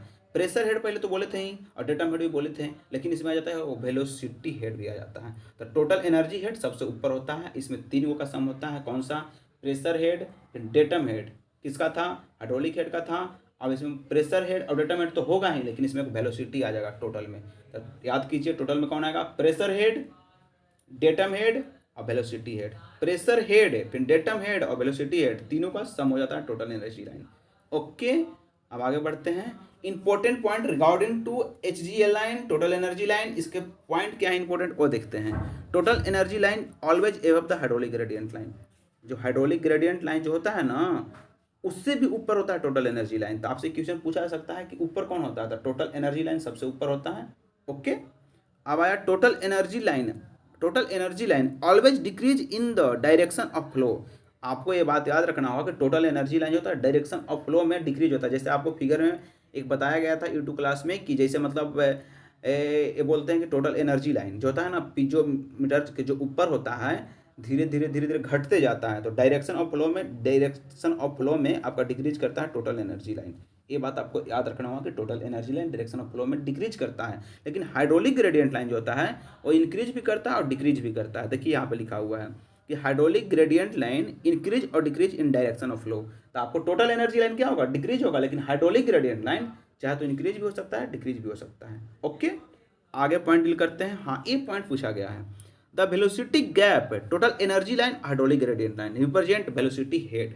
कह रहा है कि टोटल एनर्जी लाइन और हाइड्रोलिक ग्रेडियंट लाइन के बीच जो वर्टिकल गैप होता है ना उसको वेलोसिटी हेड कहते हैं। तो आप डायरेक्टली याद रखिए कि टोटल एनर्जी लाइन या हाइड्रोलिक ग्रेडियंट लाइन, ज़्यादा कुछ नहीं जानते हैं। टोटल एनर्जी लाइन हो गया, फिर इधर हो गया हाइड्रोलिक ग्रेडियंट लाइन। तो उसके बीच जो वर्टिकल गैप होता है, हॉरिजॉन्टल नहीं सीधा वाला वर्टिकल जो गैप होता है ना उसको वर्टिकल वी से और वी से वेलोसिटी हेड। तो वर्टिकल गैप को हम बोलते हैं वेलोसिटी हेड। ओके, किसके बीच? टोटल एनर्जी लाइन या तो हाइड्रोलिक ग्रेडियंट लाइन, या तो एनर्जी ग्रेडियंट लाइन या तो हाइड्रोलिक ग्रेडियंट लाइन, दोनों के बीच का जो वर्टिकल गैप होता है भी से, वो वर्टिकल गैप को ही बोलते हैं velocity head. Okay, if the dia of pipe uniform then total energy line and hydraulic gradient line parallel. कहने का मतलब है अगर डाया ऑफ पाइप यूनिफॉर्म है तो क्या होगा? टोटल एनर्जी लाइन और हाइड्रोलिक ग्रेडियंट लाइन पैरेलल होगा एक दूसरे का। तो आप कंफर्म कीजिए कि अगर बाय द वे डाया और पाइप आपका यूनिफॉर्म है तो क्या होगा? टोटल एनर्जी लाइन और हाइड्रोलिक ग्रेडियंट लाइन एक दूसरे को पैरेलल होंगे। कब पैरेलल होगा? जब डाया और पाइप यूनिफॉर्म होगा ना, एक दूसरे को यूनिफॉर्म होगा तब आपका एक दूसरे को पैरेलल होगा। यूनिफॉर्म डाया रहेगा तो पैरेलल होगा। ओके, आगे बढ़ते हैं। The locus of series of piezometer represent hydraulic gradient line. जैसे देखिए पीने वाला ही हाई होता है, तो वहाँ बताए थे हम कि पीने वाले हाई होते हैं, तो उस हिसाब से पकड़िए कि पिजोमीटर क्या रिप्रेजेंट करता है? तो हाई, पीने वाला है हाई, तो पिजोमीटर हाइड्रोलिक ग्रेडियंट लाइन को रिप्रेजेंट करता है। ओके, अब आगे point. The locus, locus series, locus माने होता है ठिकाना, रिप्रेजेंट करना। The locus of series of pitot tube, जैसे पिटोट ट्यूब भी पढ़े हैं, रिप्रेजेंट टोटल एनर्जी लाइन और energy gradient line. The pitot tube में टी आ रहा है, तो पिटॉप ट्यूब याद कीजिए, पिटॉप ट्यूब पूछा ना तो टी वाला बोल रहा है, तो टोटल एनर्जी लाइन और एनर्जी ग्रेडियंट लाइन ए आ जाएगा। वो उसको छोड़कर क्या बचा? Total energy line, energy gradient line था। पिटॉप ट्यूब में टोटल एनर्जी लाइन और एनर्जी ग्रेडियंट लाइन आता है क्योंकि टी आता है पिटॉप ट्यूब में। ओके, अब आगे देखिए, ये फिगर को हम समझा चुके हैं, आगे बढ़ते हैं क्या पॉइंट होने वाला है। हाँ यहाँ पे आया फ्लो थ्रो साइफन। तो साइफन क्या होता है? साइफन देखिए, it is the large bent pipe, यह बहुत बड़ा ही बेंट एक पाइप होता है, ओके ना, जो यूज होता है transferring the fluid from one reservoir to another reservoir. कहने का मतलब है कि फ्लो थ्रो साइफन में क्या होता है ना कि बहुत बड़ा एक लॉन्ग जो होता है ना पाइप होता है बेंट, वो क्या करता है ना कि वन रिजर्वायर से दूसरे रिजर्वायर में आपको क्या करता है, फ्लूइड को ट्रांसफर करता है, वो बोलते हैं flow through siphon. Flow through siphon समझिए कि एक बहुत बड़ा बेंड पाइप होता है जो वन रिजर्वायर से दूसरे रिजर्वायर में फ्लूइड को ट्रांसफर करने का काम करता है, ओके ना। अब इसको हम डील करके समझा रहे हैं। It is the long bend pipe which is use transferring fluid from one reservoir to another reservoir when they are maintained the different level and separated by hill. कहने का मतलब है अगर बाय द बेंट पाइप ही है तो इसको separate कैसे करेंगे, तो हील के हेल्प से। देखियो ये जो बीच में से हील दिया हुआ है, तो हील के हेल्प से हम सेपरेट करते हैं। तो आपसे पूछ सकता है कि साइफन में, फ्लो ऑफ साइफन में जो बेंट पाइप होता है उसको कैसे हम मतलब सेपरेट करते हैं, तो हील के मदद से सेपरेट करते हैं साइफन में, ओके। आगे बढ़ते हैं। The upper most point of the siphon is known as summit. जैसे मैंने कहने का मतलब है कि दो रिजर्वायर है और दोनों में सी में पानी को हम ट्रांसफर कर रहे हैं, तो ट्रांसफर करने में जो हिल मदद कर रहा है वो हिल के सबसे ऊपर वाला हिस्सा को क्या कहते हैं, तो हिल के ऊपर वाला को सुमित कहते हैं। एच से हिल और एम से एस से सुमित, एम आ गया उसमें तो सुमित। तो अब जो ये साइफन में जो हिल सपोर्ट करता है उसका सबसे ऊपर वाला हिस्सा को क्या कहते हैं, सुमित कहते हैं। हिल के सबसे ऊपर वाला हिस्सा क्या बोलते हैं, सुमित, ओके। अब आगे बढ़ते हैं, क्या पॉइंट है, कैविटेशन। कैविटेशन के बारे में पूछा गया आपसे, तो कैविटेशन के बारे में पहले ये जान लीजिए। कैविटेशन क्या होता है ना कि कोई भी मतलब पाइप है, अब एक जगह पहले पतला है, फिर एक मोटा हो गया, फिर पतला हो गया, तो इससे क्या होता है ना कि वेलोसिटी घटता है बढ़ता है। तो वेलोसिटी घटने से क्या होता है कि बबल का फॉर्मेशन होता है, और वेलोसिटी बढ़ने से बबल फूट जाते हैं। तो इससे क्या होता है कि उसमें टक टक टक टक का आवाज़ आता है पाइप में। तो जैसे आप गांव में पाइप को से पटाए होंगे खेत, तो देखे होंगे जहाँ पे पाइप बेंट होता है वहाँ पे कुछ आवाज़ सा साउंड आता था, तो उसी साउंड को हम कहते हैं कैविटेशन ऑफ पाइप। तो कैविटेशन ऑफ पाइप आप समझ चुके होंगे क्या होता है, समझे। तो उसी तरह से कह रहा है कैविटेशन मतलब पाइप में आता है तो दिक्कत है, कैविटेशन नहीं आना चाहिए। तो वही कैविटेशन को रोकने के लिए क्या उपाय है वो कह रहा है। अगर एटमॉस्फेरिक प्रेशर फिर सुमित प्रेशर अगर वेपर प्रेशर से ज़्यादा हुआ तो कैविटेशन नहीं होगा। कब, जब एटमॉस्फेरिक प्रेशर सुमित प्रेशर ज़्यादा हुआ किससे, वेपर प्रेशर से, तो आपका कैविटेशन नहीं आएगा। अगर by the way vapour pressure जो है ना, वेपर प्रेशर से लेस देन हो जाएगा सुमित पाइप, तो अभी कैविटेशन जनरेट होगा। कैसे, लेस देन होगा तो बबल जनरेट होगा, और फिर प्रेशर हाई होगा तो बबल फूट जाएगा, तो कैविटेशन जनरेट हो जाएगा। कब कैविटेशन होता है, जब वेपर प्रेशर से कम हो जाता है, वेपर प्रेशर से कम हो जाता है सुमित प्रेशर, तो लेस देन इक्वल टू हो जाता है सुमित प्रेशर, तो क्या होगा, summit pressure less than equal to जहाँ कहाँ वेपर प्रेशर से, तो कैविटेशन जनरेट हो जाएगा। तो आप कहीं भी कंडीशन में याद रखिए कि अगर बाय द वे प्रेशर कम होता है ना तभी आपका कैविटेशन जनरेट होता है, ओके। आगे बढ़ते हैं, क्या पॉइंट है, अगला पॉइंट है वाटर हैमर। तो वाटर हैमर को अच्छे से जानते होंगे, पाइप को अगर एक बंद कर देते हैं पाइप हॉल को, तो क्या होता है ना कि पानी का एक रुकने से मतलब प्रेशर जनरेट करता है, मतलब आउटर सरफेस ऑफ पाइप पे, तो भी तो हम वाटर हैमर कहते हैं। देखिए इसमें सडन पाइप को क्लोज किया जाता है। आपसे क्वेश्चन पूछा जाता है कि वाटर हैमर में पाइप को कैसे क्लोज करते हैं, तो वाटर हैमर में हम पाइप को सडन क्लोज करते हैं। अब देखिए बता रहे हैं पाइप में कैसे क्या कंडीशन होता है, तो वाटर हैमर होता है वो देख लीजिए। When water is flowing through a pipe, मैंने कह रहा है कि पाइप मतलब वाटर जो है ना एक पाइप से फ्लो कर रहा है, एंड वाल्व जनरली ग्रेजुअली, मैंने ग्रेजुअली कह रहा है, valve gradually sudden closed then velocity of water decrease. कहने के बाद वेलोसिटी ऑफ वाटर डिक्रीज हो जाता है सडन बंद करने से, in the pipe which create the pressure wave, pressure generate होता है, वेव जनरेट होता है, and pressure wave travel along the length, जो मैंने प्रेशर और वेव जनरेट हुआ अलॉन्ग द लेंथ चलता है, मैंने पीछे की ओर। स्ट्राइक एट द वॉल, मैंने क्या करता है ना कि अब वेव जनरेट हुआ तो वॉल जो होता है पाइप का वॉल उस पर स्ट्राइक करता है, स्ट्राइक मतलब चोट देता है, ठीक है ना। और उसके बाद क्या होता है कि आपका वेव नॉइज मैंने साउंड जनरेट करता है, इस फिनोमेना को ही वाटर हैमर कहते हैं, ओके।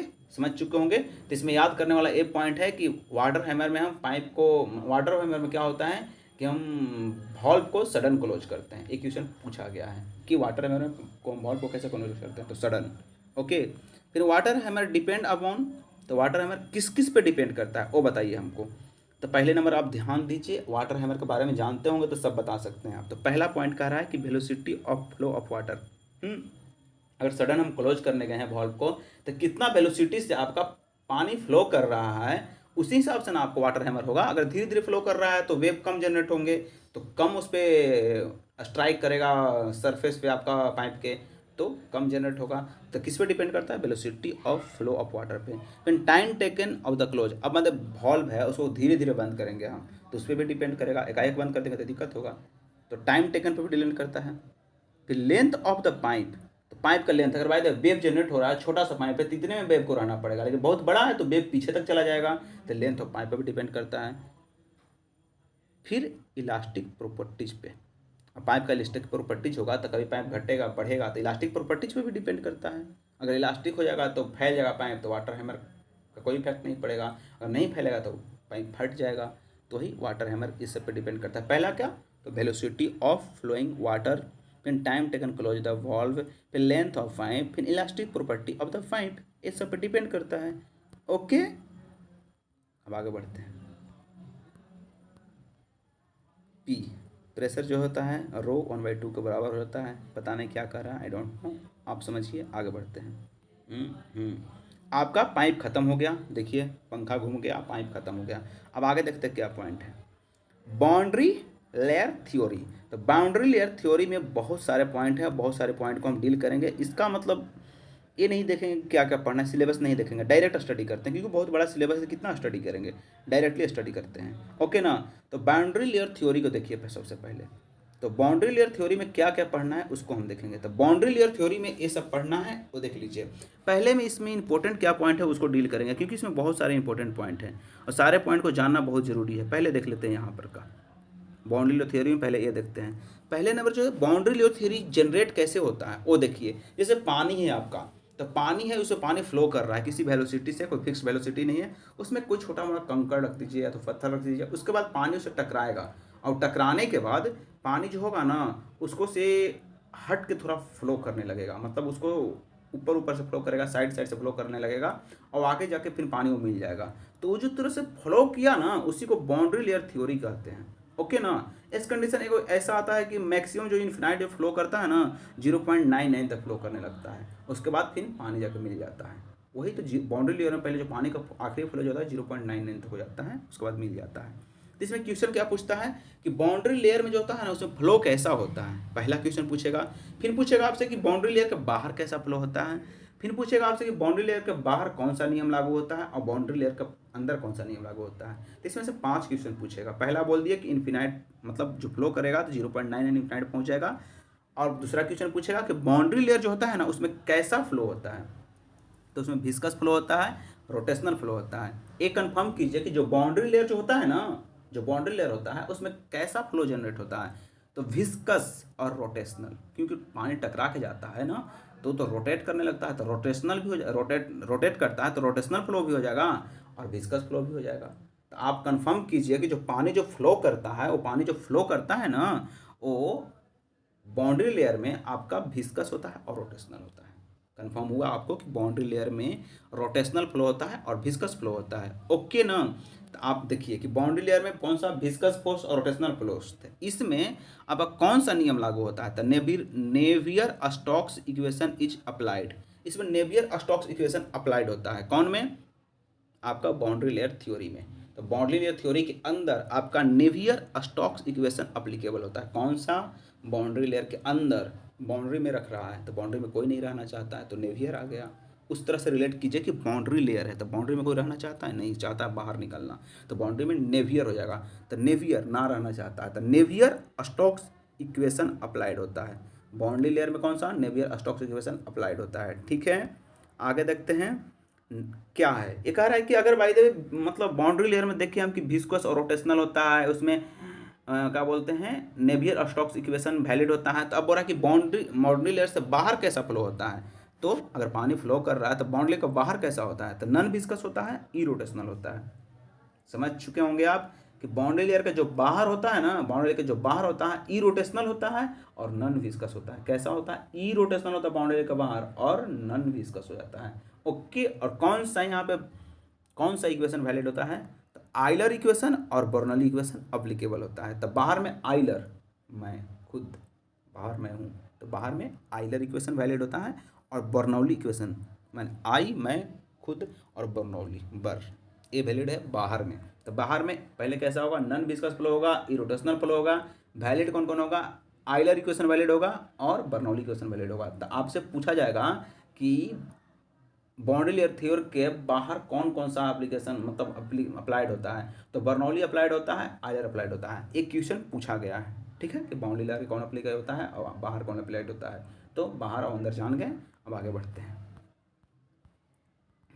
आगे पॉइंट है आपका कि इसका जो खोज कौन किया था? The boundary layer is a first describe by, तो प्रोडेंटल, तो प्रोडेंटल के द्वारा, प्रोडेंटल के द्वारा था। Boundary layer first describe by Prandtl, Prandtl जो था ना वही बाउंड्री लेयर को फर्स्ट बार डिस्क्राइब किया था। कौन पूछा जाएगा आपसे? तो प्रोडेंटल। ओके, आगे देखते हैं बाउंड्री लेयर थिकनेस। तो बाउंड्री लेयर जो थिकनेस होता है ना उसके बारे में कुछ पॉइंट है। It is a perpendicular distance, हाँ खड़ा डिस्टेंस होता है, फ्रॉम अ सॉलिड सरफेस, जो सॉलिड रहता है पानी में उससे, ओके ना, up to which the velocity of fluid becomes equal to 0.99 of stream velocity. हाँ 0.99 हो जाता है, हम बताए थे क्या हो जाता है? 0.99 हो जाता है। ओके, अब देखिए डिस्प्लेसमेंट थिकनेस आया, तो इसमें हम कुछ नहीं जानेंगे, रिडक्शन होगा इसमें मास फ्लो में। डिस्प्लेसमेंट थिकनेस में क्या होता है? इसका फार्मूला इंपॉर्टेंट है, फार्मूला पूछा गया है एक दो बार। तो आप देखिए कि डिस्प्लेसमेंट थिकनेस जो होता है उसमें रिडक्शन क्या होता है? तो इसमें रिडक्शन हो जाता है मास फ्लो में। और इसका आप देखिए फार्मूला, क्योंकि फार्मूले इंपॉर्टेंट है और कुछ नहीं पूछा जाता है। देखिए इसका फार्मूला होता है डेल्टा स्टार बराबर डिस्प्लेसमेंट थिकनेस है ना, तो डिस्प्लेसमेंट डी से होता है और डेल्टा भी डी से होता है। तो ये बात कंफर्म कीजिए कि डिस्प्लेसमेंट थिकनेस बराबर फार्मूला कौन होता है? डेल्टा 1 स्टार है और डिस्प्लेसमेंट थिकनेस का फार्मूला हो जाता है। इसका फार्मूला क्या होता है? इंटीग्रेशन डेल्टा से लेकर जीरो तक, डिस्प्लेसमेंट थिकनेस डेल्टा से रिलेटेड है, तो इंटीग्रेशन डेल्टा से लेकर जीरो तक इनटू 1 माइनस यू बटा यू इन्फिनाइट डी वाई, ये फार्मूला हो जाता है। फार्मूला कैसे याद करेंगे? हमको डिस्प्लेसमेंट थिकनेस का पूछा है तो डेल्टा स्टार हो जाएगा। फार्मूला क्या होगा? डिस्प्लेसमेंट में डेल्टा से लेकर जीरो तक इंटीग्रेशन होता है, उसके बाद माइनस होता है यू बटा U infinite D Y, U बटा यू इन्फिनाइट डी वाई, ये होता है डिस्प्लेसमेंट थिकनेस का फार्मूला। तो कंफर्म कीजिए क्या फार्मूला है, आंख बंद करके ध्यान लगाइए। इंटीग्रेशन डेल्टा से लेकर जीरो तक, फिर छोटी कॉस्ट में है 1 माइनस यू बटा यू इन्फिनाइट, 1 माइनस यू बटा यू इन्फिनाइट डी वाई, ये फार्मूला हो जाता है। ओके, अब आया मोमेंटम थिकनेस। तो मोमेंटम थिकनेस में जान जाइए कि ये होता है कि थीटा बराबर होता है, तो इसमें कुछ होता है कि मोमेंट में रिडक्शन हो जाता है। ओके, इसका फार्मूला पूछा जाता है, फार्मूला याद कीजिए। इसका फार्मूला होता है मोमेंटम थिकनेस का थीटा बराबर, तो इसमें भी वही होगा, डेल्टा से लेकर जीरो तक इंटीग्रेशन होता है, लेकिन इसमें यू बटा यू इन्फिनिट था ना, से वो बढ़ जाएगा बस, और कुछ नहीं है मोमेंटम थिकनेस। जैसे डिस्प्लेसमेंट थिकनेस का फार्मूला था, सेम फार्मूला वही होगा, बस डिस्प्लेसमेंट याद हो गया तो सारा हम याद करवा देंगे यहीं पे। तो बस याद कीजिए आप, मोमेंटम थिकनेस पूछा ना तो इसमें यू बटा यू इन्फिनाइट एक बढ़ा लीजिए, ध्यान लगाइए। मोमेंटम थिकनेस होगा चाहे तो आगे एनर्जी थिकनेस होगा, उसमें भी आपको एक यू बटा यू इन्फिनाइट बढ़ाना पड़ेगा। ओके, तो यू बटा यू इन्फिनाइट कैसे बढ़ाएंगे? तो इसमें इंटीग्रेशन देखें ना, डेल्टा से लेकर जीरो तक, तो यू बटा यू इन्फिनाइट लिखिए तुरंत इंटीग्रेशन के बाद, यू बटा इन्फिनाइट इनटू में 1 माइनस यू बटा यू इन्फिनाइट डी वाई, हो गया फार्मूला आपका मोमेंटम थिकनेस का। मैंने क्या बोला, बस एक यू बटा यू इन्फिनाइट को बढ़ाना है। याद कीजिए कैसे याद करना है, थीटा बराबर फार्मूला है इंटीग्रेशन डेल्टा से लेकर जीरो तक, फिर यू बटा यू इन्फिनाइट, और वही फार्मूला डिस्प्लेसमेंट थिकनेस वाला डालिए छोटी कोष्ट में 1 माइनस यू बटा U infinite T Y. Okay, अब आया एनर्जी थिकनेस। तो डिस्प्लेसमेंट थिकनेस में डेल्टा पर 1 स्टार था, लेकिन एनर्जी थिकनेस में 2 स्टार होगा। ओके, देखिए ये फार्मूला है। इसमें रिडक्शन क्या होगा? जैसे आपको डिस्प्लेसमेंट थिकनेस मास में रिडक्शन हो रहा था, और कैसे बोलते हैं मोमेंटम थिकनेस में मोमेंट में रिडक्शन हो रहा था, लेकिन एनर्जी थिकनेस में एनर्जी में रिडक्शन हो रहा है। ओके, इसमें डबल स्टार होता है, एनर्जी थिकनेस में क्या होता है? डबल स्टार होता है। तो इसको में भी वही एक आप यू बटा यू इन्फिनाइट बढ़ा लीजिए बस, और कुछ नहीं करना है, बढ़ा के अब बस स्क्वायर मार देना है। एनर्जी है तो स्क्वायर हो जाएगा, बस यही याद रखना है कि एनर्जी है तो स्क्वायर होगा। वो भी एनर्जी कहाँ होगा? तो अंदर में एनर्जी होता है, अंदर में स्क्वायर होगा। ओके, तो एनर्जी थिकनेस का फॉर्मूला झट से याद करते हैं। कैसे? वही इंटीग्रेशन डेल्टा से लेकर जीरो तक, और यू बटा यू इन्फिनाइट बोले थे, एक ले लीजिए आप, खाली डिस्प्लेसमेंट में यू बटा इन्फिनाइट एक होता है, बाकी सब में यू बटा यू इन्फिनाइट 2 होता है, एक जस्ट बगले ही में सबको हो जाता है। तो एनर्जी थिकनेस है ना, तो इसमें स्क्वायर आएगा, एनर्जी है इसके पास। तो डेल्टा से लेकर 0 तक और यू बटा यू इन्फिनाइट इनटू में 1 माइनस यू बटा यू इन्फिनाइट, दोनों पे स्क्वायर होता है और फिर डी हो जाता है। कन्फर्म, आंख बंद करके सोचिए कैसे फॉर्मूला लिखा हुआ है। इंटीग्रेशन डेल्टा से जीरो है, फिर यू बटा यू इन्फिनाइट, जैसा कि आपको मोमेंटम में था उसी तरह से यू बटा यू इन्फिनाइट, फिर छोटी कॉस्ट में जाइए 1 माइनस यू बटा यू इन्फिनाइट, और यू को भी स्क्वायर कीजिए और यू इन्फिनाइट का भी कीजिए। क्यों? क्योंकि एनर्जी है, तो एनर्जी डबल है भाई, स्क्वायर कर दिए वो डी वाई। ओके, अब आगे बढ़ते हैं। The ratio of displacement thickness to the momentum thickness is known as shape factor. आपसे पूछ सकता है कि शेप फैक्टर क्या होता है, तो आप जस्ट पढ़े डिस्प्लेसमेंट थिकनेस और मोमेंटम थिकनेस। एनर्जी से मतलब नहीं है शेप फैक्टर को, शेप खुद एक स्पेशल है, तो उसमें शेप फैक्टर को मतलब नहीं है एनर्जी से। तो इसमें डायरेक्ट मतलब है कि displacement thickness to the momentum thickness, पहले डिस्प्लेसमेंट थिकनेस फिर मोमेंटम थिकनेस, लास्ट में पढ़े हैं एनर्जी थिकनेस। तो डिस्प्लेसमेंट और मोमेंटम को रिलेशन रखिए। तो डिस्प्लेसमेंट थिकनेस और मोमेंटम थिकनेस के रेशियो को क्या बोलते हैं? Shape factor. किसका? डिस्प्लेसमेंट थिकनेस का और मोमेंटम थिकनेस का जो रेशियो होता है उसे हम शेप फैक्टर बोलते हैं। ओके, अब यहाँ पे एक पॉइंट आया जो न्यूमेरिकल व्यू से बनाया हुआ है लेकिन पूछा जाता है डायरेक्टली, तो आपको याद रखना पड़ेगा। यू बटा यू इन्फिनाइट हम बताएं सभी जगह इंपॉर्टेंट है आपको बाउंड्री लेयर में। तो यू बटा यू इन्फिनाइट की जगह वाई बटा डेल्टा कर दे तो क्या होगा? तो इसमें सबका वैल्यू चेंज हो जाएगा। तो यही आपको बोलता है कि अगर कोई न्यूमेरिकल दे देगा, चाहे पॉइंट दे देगा कि यू बटा यू इन्फिनाइट की जगह पे हम वाई बटा डेल्टा कर दे, क्या कह रहा है? यू वैसा ही वाई होता है और वाई बटा डेल्टा करने बोल रहा है, तो क्या होगा, क्या कंडीशन बनेगा? तो तीनों पर कंडीशन बनेगा, चारों पर कंडीशन बनेगा, वही कंडीशन को देखना है। क्या यू बटा यू इन्फिनाइट को क्या कर रहे हैं? यू जैसा वाई है, याद कीजिए, यू के बजाय यू इन्फिनाइट की जगह वाई बटा डेल्टा कर रहे हैं। तो आपका डिस्प्लेसमेंट थिकनेस का वैल्यू क्या हो जाएगा वो देखिए। डिस्प्लेसमेंट थिकनेस का वैल्यू देखिए यहाँ पे हो जाएगा डेल्टा बटा 2। अगर भाई तब यू बटा यू इन्फिनाइट के जगह पे वाई बटा हम डेल्टा रख देते हैं तो आपका जो डिस्प्लेसमेंट थिकनेस का वैल्यू हो जाएगा डेल्टा बटा 2। ये डायरेक्ट आपसे पूछा जाएगा कि डिस्प्लेसमेंट का वैल्यू कितना हो जाता है? डेल्टा बटा 2 हो जाएगा। डिस्प्लेसमेंट का कितना? डेल्टा बटा 2। डिस्प्लेसमेंट नॉर्मल भाई डेल्टा बटा 2 हो जाएगा। ओके, अब पूछ रहा है आपसे कि अगर भाई तब ऐसा कंडीशन हुआ तो मोमेंटम का क्या हो जाएगा? तो डेल्टा बटा 6 होगा। मोमेंटम भाई खुद मोमेंट बनाता है अपना, तो मोमेंटम का डेल्टा बटा 6 होगा। मोमेंट एम उसी तरह से 6 होता है। तो मोमेंटम में क्या हो जाएगा? अगर बाई देवे यू बटा यू इन्फिनिटी की जगह पर वाई बटा डेल्टा लिख देंगे तो आपका मोमेंटम थिकनेस का क्या मान हो जाएगा? तब डेल्टा बटा 6 हो जाएगा। क्यों डेल्टा बटा 6 होगा? क्योंकि मोमेंटम एम जैसा होता है उसी तरह 6 होता है, तो डेल्टा बटा 6 हो जाएगा मोमेंटम के लिए। और वही बोला जाए कि एनर्जी के लिए क्या हो जाएगा? तो एनर्जी 4 हो जाएगा। एनर्जी जी जैसा 4 होता है तो उसी तरह डेल्टा बटा 4 हो जाता है। कितना हो जाएगा? अगर बाय द वे यू बटा यू इन्फिनिटी की जगह पर वाई बटा डेल्टा रख देंगे तो एनर्जी थिकनेस का क्या मान होगा? एनर्जी थिकनेस का बोल रहे हैं, डेल्टा बटा 4 हो जाएगा। ऊपर में डेल्टा होता है, नीचे में सब अंक होते हैं, तो डेल्टा बटा 4 हो जाएगा एनर्जी के लिए।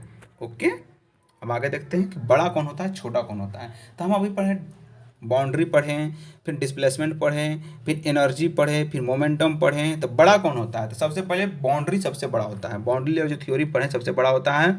फिर होता है डिस्प्लेसमेंट थिकनेस हो जाता है, फिर एनर्जी होता है और मोमेंटम सबसे छोटा हो जाता है। तो सबसे बड़ा कौन होता है? बाउंड्री होता है बड़ा, फिर डिस्प्लेसमेंट थिकनेस बड़ा होता है, फिर एनर्जी थिकनेस बड़ा होता है, और सबसे छोटा कौन होता है? मोमेंटम। ओके, तो सबसे बड़ा कौन है? बाउंड्री, फिर है डिस्प्लेसमेंट 1 स्टार वाला, फिर है डबल स्टार। पहले 1 स्टार लेके चलेंगे, पहले देखिए ना, इसी लीजिए ना, डेल्टा, फिर 1 स्टार, फिर 2 स्टार, फिर थीटा। तो डेल्टा सबसे बड़ा, फिर 1 स्टार, फिर 2 स्टार, फिर थीटा। ओके, अब आगे बढ़ते हैं। आपको आगे क्या पढ़ना है? Thickness of laminar sub layer. Thickness of laminar sub layer, इसमें पढ़ना ये है, कुछ कंडीशन टाइप से पढ़ना है। If the perpendicular distance up to which laminar flow exist in turbulent region. कहने का मतलब है कोई भी लेमिनार फ्लो है ना, वो टर्बुलेंट रीजन में एग्जिस्ट कर जा रहा है, उसको बोलते हैं thickness of laminar sub layer. कब? इट इज परपेंडिकुलर डिस्टेंस है, मैंने परपेंडिकुलर डिस्टेंस यहाँ पे देखिए फिगर में, up to which laminar flow exist turbulent region, मतलब टर्बुलेंट रीजन में एग्जिस्ट कर जाता है, वही thickness of laminar sub layer कहलाता है। अब नोट पॉइंट है, in boundary layer inertia force is more than viscous force. कहने का मतलब है बाउंड्री लेयर में इनर्शिया फोर्स ज़्यादा होता है विस्कस फोर्स से। तो आपसे क्वेश्चन पूछ सकता है कि बाउंड्री लेयर में कौन सा फोर्स ज़्यादा होता है, इनर्शिया फोर्स या विस्कस फोर्स, तो इनर्शिया आई, खुद मैं बड़ा हूँ, उस तरह से सोचिए कि इनर्शिया फोर्स बड़ा हो जाएगा। Inertia force, boundary layer the inertia force is more than viscous force, तो बाउंड्री लेयर में कौन बड़ा होता है, आई, इनर्शिया फोर्स। ओके, तो इनर्शिया फोर्स बड़ा हो जाता है। अब देखिए लोकल स्किन फ्रिक्शन कॉफिशिएंट, तो लोकल स्किन फ्रिक्शन कॉफिशिएंट में देखिए लोकल ड्रैग कॉफिशिएंट का फॉर्मूला क्या होता है, लोकल ड्रैग कॉफिशिएंट का फॉर्मूला क्या होता है, wall shear stress to the dynamic pressure, formula होता है वॉल, मतलब कह रहा है लोकल स्किन फ्रिक्शन कॉफिशिएंट, मतलब स्किन फ्रिक्शन जो पानी फ्लो करता है तो पानी को और सरफेस में एक फ्रिक्शन लगता है, तो उसी को बोल रहा है लोकल स्किन फ्रिक्शन। तो लोकल ड्रैग कॉफिशिएंट के लिए फॉर्मूला क्या होता है, वो पूछ रहा है, it is the ratio of the wall shear stress to the dynamic pressure, ये फॉर्मूला होता है लोकल ड्रैग कॉफिशिएंट। आप याद कीजिए कि लोकल स्किन फ्रिक्शन कॉफिशिएंट में लोकल ड्रैग कॉफिशिएंट का फॉर्मूला क्या होता है, लोकल ड्रैग कॉफिशिएंट का, तो wall shear stress to the dynamic pressure, माने वॉल शेयर स्ट्रेस और कितना उस पर डायनेमिक प्रेशर लग रहा है ओ, तो आपको लोकल ड्रैग कॉफिशिएंट का फॉर्मूला हो जाएगा वॉल शेयर स्ट्रेस, वॉल पे जो शेयर स्ट्रेस लग रहा है सो, और ड्रैग प्रेशर लग रहा है जो, उसका रेशियो हो जाता है। तो वॉल शेयर स्ट्रेस पहले होगा, wall shear stress to the drag pressure, dynamic pressure, dynamic क्या लगेगा ओ, वॉल शेयर स्ट्रेस बट्टा में डायनेमिक प्रेशर, ये हो जाता है drag, drag coefficient, local drag coefficient, wall shear stress to the dynamic pressure. Okay, आगे बढ़ते हैं, क्या है, इधर कोई इंपॉर्टेंट नहीं है। और ड्रैग फोर्स क्या होता है और लिफ्ट फोर्स क्या होता है, इसको हम डील करेंगे। तो देखते हैं ड्रैग फोर्स क्या होता है, it is the force acting opposite to the reflective motion of any object moving with respect to surrounding fluid is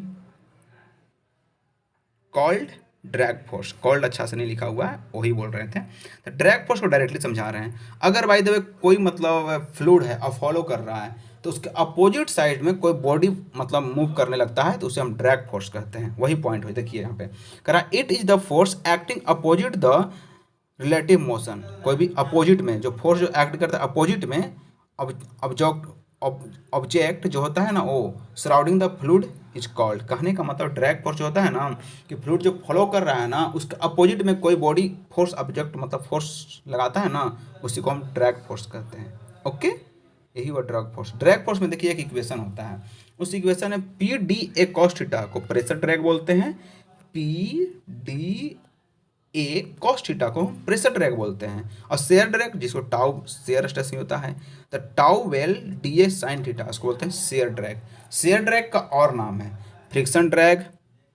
share drag जैसे कोई भी दो सतह के बीच सरफेस में लगता है ना इसे, तो उसी को शेयर ड्रैग बोलते हैं। तो friction drag, viscous drag, skin drag, ये सारे होते हैं। ओके ना, तो pressure drag, pressure drag P मैंने प्रेशर पी से P D A cos theta होता है प्रेशर ड्रैग, और share drag tau well D A sine theta, tau well D A sine theta. Okay, तो शेयर ड्रैग का ही नाम है friction drag, viscous drag, skin drag. Okay, share drag का ये सब नाम है। तो आप शेयर ड्रैग में याद रखिएगा क्या होता है, शेयर में सिर्फ टाउ हो जाता है बाकी साइन थीटा हो जाता है, और प्रेशर में पी हो जाता है कॉस थीटा होता है। तो pressure drag P A D A cos theta, tau well D A sine theta. Okay, friction drag, viscous drag, skin drag. Okay, समझ चुके होंगे आप। एक फार्मूला है उसको निगलेक्ट करते हैं, आगे बढ़ते हैं। यहाँ देखिए कॉफिशिएंट ऑफ ड्रैग, तो कॉफिशिएंट ऑफ ड्रैग बड़ा फॉर्मूला क्या होता है, ये पूछा जाएगा आपसे कि कॉफिशिएंट ऑफ ड्रैग, जैसे ड्रैग पढ़े ना कि अपोजिट जैसे बॉडी लगता है, जिस तरह से फ्लूइड लगता है उसका अपोजिट बॉडी लगता है, तो ड्रैग कॉफिशिएंट क्या होता है 24/RE, मैंने 24 बटा Reynolds number. Coefficient of drag पूछ रहे हैं हम, कॉफिशिएंट ऑफ ड्रैग के लिए फॉर्मूला क्या होता है 24/RE। आंख बंद करके सोचिए कि कॉफिशिएंट ऑफ ड्रैग बोल रहा है हमसे, तो 24/RE फॉर्मूला हो जाएगा कॉफिशिएंट ऑफ ड्रैग का। ड्रैग जो है ना उसको कॉफिशिएंट ऑफ ड्रैग का कह रहे हैं, 24/RE हो जाता है। ओके, अब आया लिफ्ट फोर्स। लिफ्ट फोर्स कह रहा है it is force which is acting in the perpendicular direction of fluid, जो फ्लूइड है ना उसका परपेंडिकुलर डायरेक्शन में कोई फोर्स लगता है ना तो उसे हम लिफ्ट फोर्स करते हैं। जैसे हम लिफ्ट देखे होंगे आप कहीं भी मॉल में रेस्टोरेंट में, ये सब में देखा हूँ लिफ्ट। तो वही लिफ्ट कह रहा है ना कि अगर बाय द फोर्स जो है ना perpendicular direction of fluid flow, जो फ्लूइड फ्लो कर रहा है ना उसका परपेंडिकुलर डायरेक्शन में लगता है तो उसी को हम लिफ्ट फोर्स बोलते हैं। बहुत ईजी है, आगे बढ़ते हैं। हाँ, अब आया स्ट्रीम बॉडी, अब आया बुल्फ बॉडी। तो स्ट्रीम बॉडी क्या है और बुल्फ बॉडी क्या है उसको हम यहीं पे डायरेक्ट बता रहे हैं, उसके बाद आगे समझाएंगे। स्ट्रीम बॉडी, कोई भी बॉडी अगर स्ट्रीम स्ट्रीम लाइन में एग्जिस्ट करता है ना तो उसे हम स्ट्रीम बॉडी कहते हैं। डायरेक्ट समझिए कि स्ट्रीम बॉडी क्या होता है। और कोई भी बॉडी आपका स्ट्रीम लाइन में एग्जिस्ट करता है तो उसे हम स्ट्रीम बॉडी बोलते हैं। और बुल्फ बॉडी, अगर कोई भी बॉडी अगर बाय द वो स्ट्रीम लाइन में एग्जिस्ट नहीं करता है तो उसे हम बुल्फ बॉडी बोलते हैं। ओके, तो समझ चुके होंगे कि स्ट्रीम बॉडी क्या है, बुल्फ बॉडी क्या है। आंख बंद करके सोचिए, जो भी बॉडी स्ट्रीम लाइन में एग्जिस्ट करेगा उसे हम स्ट्रीम बॉडी कहेंगे, और जो भी बॉडी स्ट्रीम लाइन में एग्जिस्ट नहीं करेगा उसे हम बुल्फ बॉडी बोलेंगे। ओके, तो याद कैसे करेंगे? स्ट्रीम लाइन में एग्जिट कर गया तो स्ट्रीम बॉडी, स्ट्रीम लाइन में नहीं किया तो बलफ रहा इधर उधर तो बुल्फ बॉडी। ओके, आगे बढ़ते हैं, इसमें क्या इंपॉर्टेंट पॉइंट है उसको देखेंगे। स्ट्रीम बॉडी में एक पॉइंट आपको याद करना है, बस उसी तरह से ये भी है, मतलब डायरेक्ट जैसे स्ट्रीम है उसी तरह से वो भी है, तो जल्दी याद होगा आपको। तो stream body the share drag is more then pressure drag. कह रहा है कि स्ट्रीम बॉडी जो होता है ना उसमें शेयर ड्रैग ज़्यादा होता है आपको प्रेशर ड्रैग से। ये बात आप कंफर्म कीजिए कि स्ट्रीम बॉडी जो होता है ना तो एस से स्ट्रीम, अवे से शेयर, तो स्ट्रीम बॉडी जो होता है ना उसमें शेयर ड्रैग ज़्यादा होता है प्रेशर ड्रैग से। ड्रैग के साथ चलना पड़ेगा, सिर्फ शेयर नहीं, ड्रैग रखना पड़ेगा याद। तो आपसे पूछेगा कि स्ट्रीम बॉडी में कौन सा ड्रैग ज़्यादा होता है, तो शेयर ड्रैग ज़्यादा होता है, क्योंकि स्ट्रीम है तो उसमें शेयर ड्रैग ज़्यादा होता है, किससे? प्रेशर ड्रैग से। ओके, तो आंख बंद करके ध्यान लगाइए कि स्ट्रीम बॉडी में कौन ज़्यादा होता है, तो शेयर ड्रैग ज़्यादा होता है। कौन सा स्ट्रीम बॉडी है ना तो शेयर ड्रैग ज़्यादा होगा और प्रेशर ड्रैग कम होगा। उसका एग्जांपल देखिए, जैसे फिश हो गया तो फिश हो गया और शेयर ड्रैग का एग्जांपल है। बर्ड, पक्षी, जिसका मतलब आगे का मुंह थोड़ा सा उस तरह से रहेगा ना उसी को हम बोल रहे हैं। तो मछली का मुंह गजबे होता है, फिर बर्ड का भी होता है, फिर स्नैक का भी वैसे ही होता है, फिर मेट्रो ट्रेन का भी उस तरह से होता है, फिर एरोप्लेन का पंखा जो होता है वो। तो आपसे डायरेक्ट एक क्वेश्चन पूछा गया कि एरोप्लेन का पंखा कैसा है, शेयर ड्रैग में आएगा कि बल्फ ड्रैग में आएगा? शेयर ड्रैग में आएगा कि बल्फ बॉडी, सॉरी कौन सा, सॉरी बता रहे हैं आपको, स्ट्रीम लाइन बॉडी में आएगा कि बुल्फ बॉडी में आएगा? सो आपसे पूछा गया था एक कि एरोप्लेन का जो पंखा है वो किस में आएगा, बुल्फ बॉडी में आएगा कि स्ट्रीम लाइन बॉडी में आएगा? तो आपका एरोप्लेन का जो पंखा है वो स्ट्रीम लाइन बॉडी में आता है। जैसे कि आपको मछली ये भी स्ट्रीम लाइन बॉडी में आता है, बर्ड, पक्षी ये भी आते हैं, स्नेक, सांप ये भी आते हैं, मोटर ट्रेन नहीं मेट्रो ट्रेन ये भी आते हैं, और एरोप्लेन का पंखा जो है वो भी स्ट्रीम लाइन बॉडी में आता है। ओके, अब देखते हैं flow separation occurs at the trailing edge. Flow separation कहाँ होता है आपको? स्ट्रीम लाइन बॉडी में ट्रेलिंग एज पर होता है। तो ट्रेलिंग एज क्या होता है और हेडिंग एज क्या होता है? तो कोई भी बॉडी जो होता है ना उसको आगे होता है तो हेड, लीडिंग माने लीडिंग है वो आगे वाला हेड है, तो लीडिंग एज आगे वाला को बोलते हैं और पीछे वाला को ट्रेलिंग एज बोलते हैं। तो कोई भी बॉडी है, मान के चलिए कोई बहुत बड़ा बॉडी है तो सामने जो होगा ना आगे का फेस होगा उसको लीडिंग एज बोलते हैं, लीड कर रहा है लीडिंग एज बोलते हैं, और नीचे का क्या बोलते हैं? ट्रेलिंग एज बोलते हैं। तो वही कह रहा है कोई भी, मतलब देखिए मछली है तो सीधे आगे से भागता है तो आगे वो लीडिंग एज बोले हैं, पीछे को ट्रेलिंग एज बोलते हैं। तो यही कह रहा है कि फ्लो सेपरेशन अक्कर से, माने स्ट्रीम लाइन बॉडी में जो फ्लो सेपरेशन होता है, फ्लो का सेपरेशन मैंने आगे से पानी टकरा रहा है और सेपरेट कर दे रहा है, बगल से फाड़ दे रहा है, दोनों दन कर दे रहा है, तो कहाँ होगा? मछली के जस्ट पीछे होगा।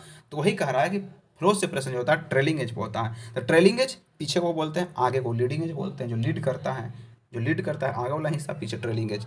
तो आपको स्ट्रीम लाइन बॉडी में पूछ सकता है कि आपका फ्लो सेपरेशन कहाँ होता है, तो ट्रेलिंग एज पे होता है। ओके, आगे बढ़ते हैं। Wolf body, a body said to be fulf whose axis does not coincide with the streamline। बोले थे हम कि जो स्ट्रीम लाइन में कोइंसाइड नहीं करेगा उसको हम वुल्फ बॉडी बोलते हैं। ओके, जैसे सारे आ जाएगा, बस ट्रैक ये सब सारे आ जाएगा वुल्फ बॉडी में, जो उसमें कोइंसाइड ही नहीं कर रहा है। तो आगे देखिए, इन वुल्फ बॉडी, अब सोचिए आप कि स्ट्रीम लाइन बॉडी में शेयर ड्रैग ज़्यादा था तो आपको वुल्फ बॉडी में क्या होगा? तो इसमें प्रेशर ड्रैग ज़्यादा होगा। ओके, तो याद कीजिए, देखिए in bluff body pressure drag is more than shear drag. मतलब कहने का मतलब है जो बुल्फ बॉडी होता है ना, बुल्फ बॉडी, उसमें आपका प्रेशर ड्रैग ज़्यादा होता है, किससे? शेयर ड्रैग से। आंख बंद करके ध्यान लगाइए, पहले बोले हम स्ट्रीम लाइन बॉडी, फिर बोल रहे हैं बुल्फ बॉडी। तो बुल्फ बॉडी जो होता है ना उसमें प्रेशर ड्रैग ज़्यादा होता है, स्ट्रीम लाइन बॉडी में शेयर ड्रैग ज़्यादा होता है। ओके, फ्लो सेपरेशन ये दोनों तरह से फ्लो सेपरेशन हो जाता है। Flow separation occurs between leading edge और ट्रेलिंग एज। फ्लो सेपरेशन जो होता है बुल्ब बॉडी में लीडिंग एज पे भी होता है, ट्रेलिंग एज पे भी होता है। ओके, अब देखिए एक लास्ट पॉइंट है जो बहुत डिफिकल्ट है। वैक्स माने पानी का लकीर। वैक्स जो होता है ना, पानी का लकीर, इसको बोलते हैं वैक्स को। वैक्स याद कीजिए, वैक्स पानी का लकीर, वैक्स पानी का लकीर। Okay, always occurs after the flow separation. हाँ, अगर फ्लो को सेपरेट करें, जैसे मछली आगे की ओर भाग रही है और पीछे से फ्लो सेपरेशन हो रहा है, तो पानी का लकीर बनेगा। तो पानी का लकीर कब बनेगा? जब फ्लो सेपरेशन होगा। तो आपसे डायरेक्ट पूछ सकता है कि वैक्स कब जनरेट होता है? तो फ्लो सेपरेशन के बाद जनरेट होता है। फ्लो सेपरेट होगा तभी आपको वैक्स जनरेट होता है। ओके, अब आगे बढ़ते हैं, कोई इंपॉर्टेंट नहीं है, इससे आगे देखते हैं। हाँ, ये 2 पॉइंट याद करना बहुत इंपॉर्टेंट है। क्वेश्चन पूछा गया है, हमारे विनय सर कराए हैं।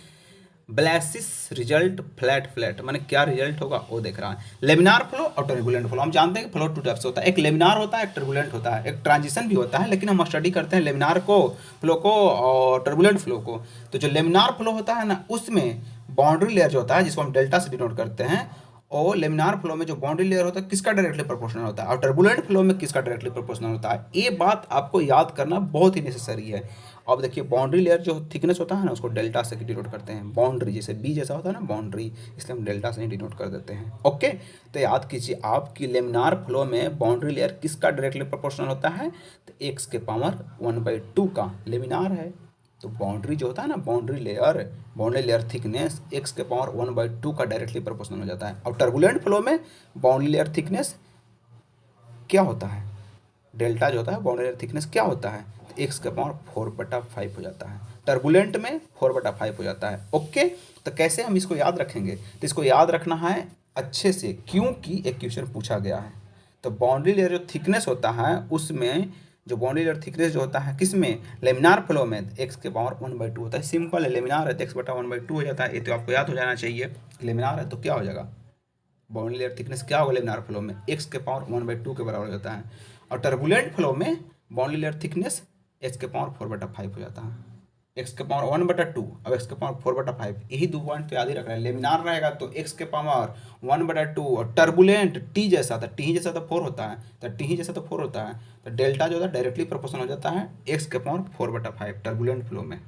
टी जैसा 4 होता है तो 4/5 एक्स के 1/2 4/5 1/2 4/5 बाउंड्री लेयर डायरेक्टली प्रोपोर्शनल होता है।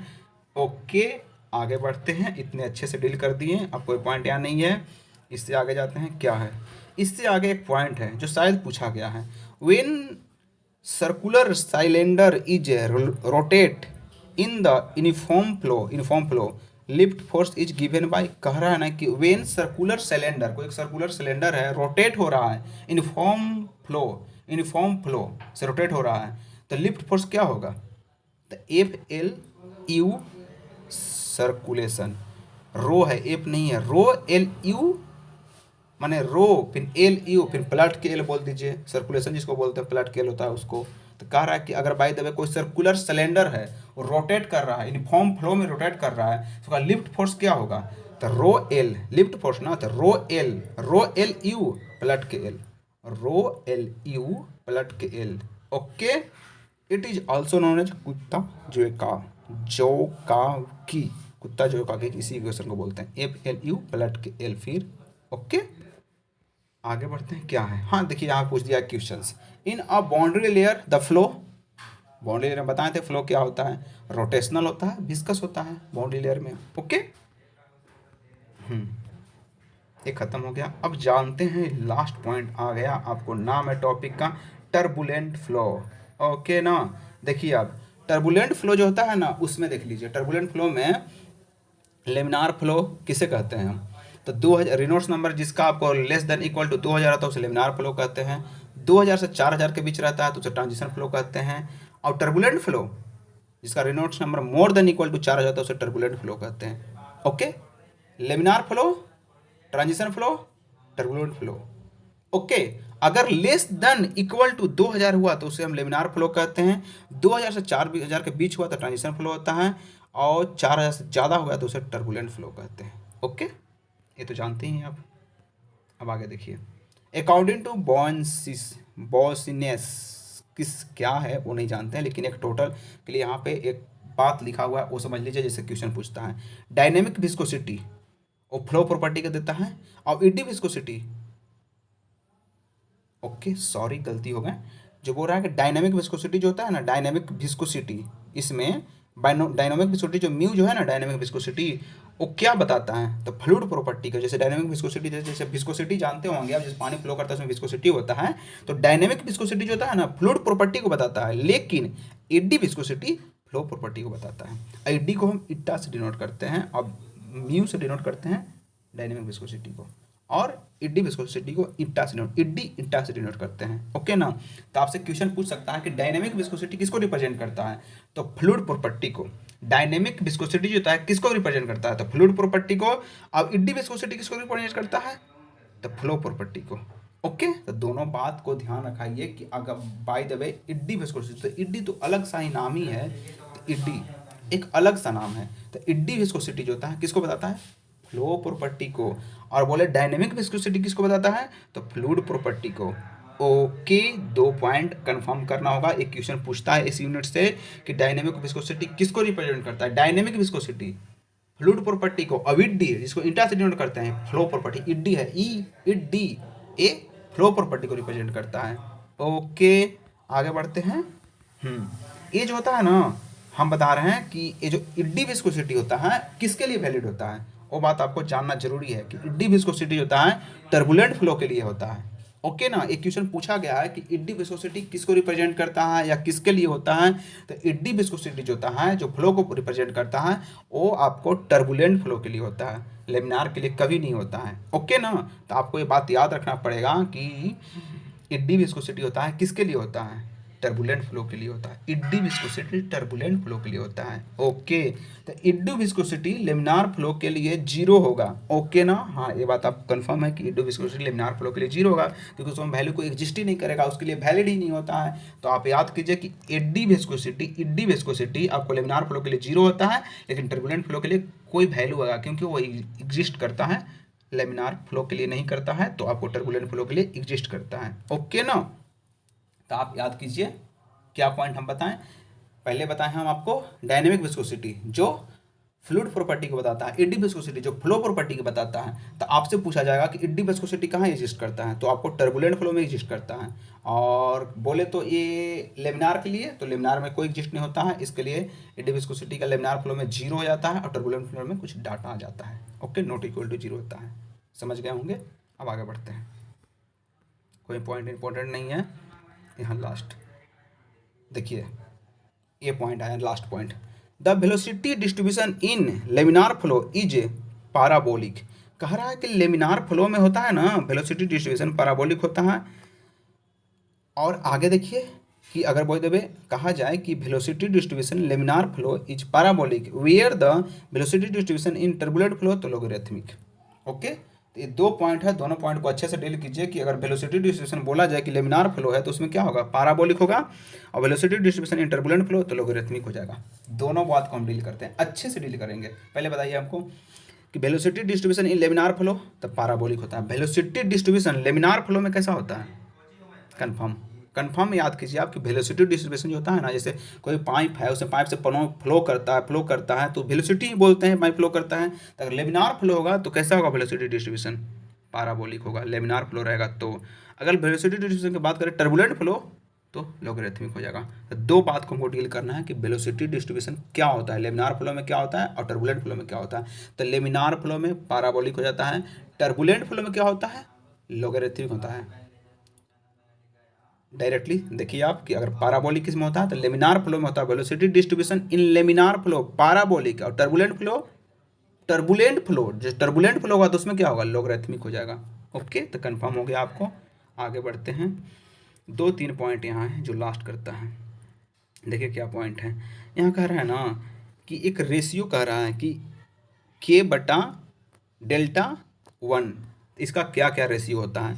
एवरेज हाइट ऑफ रफनेस के है, और यह है thickness of the laminar sub layer, okay ना।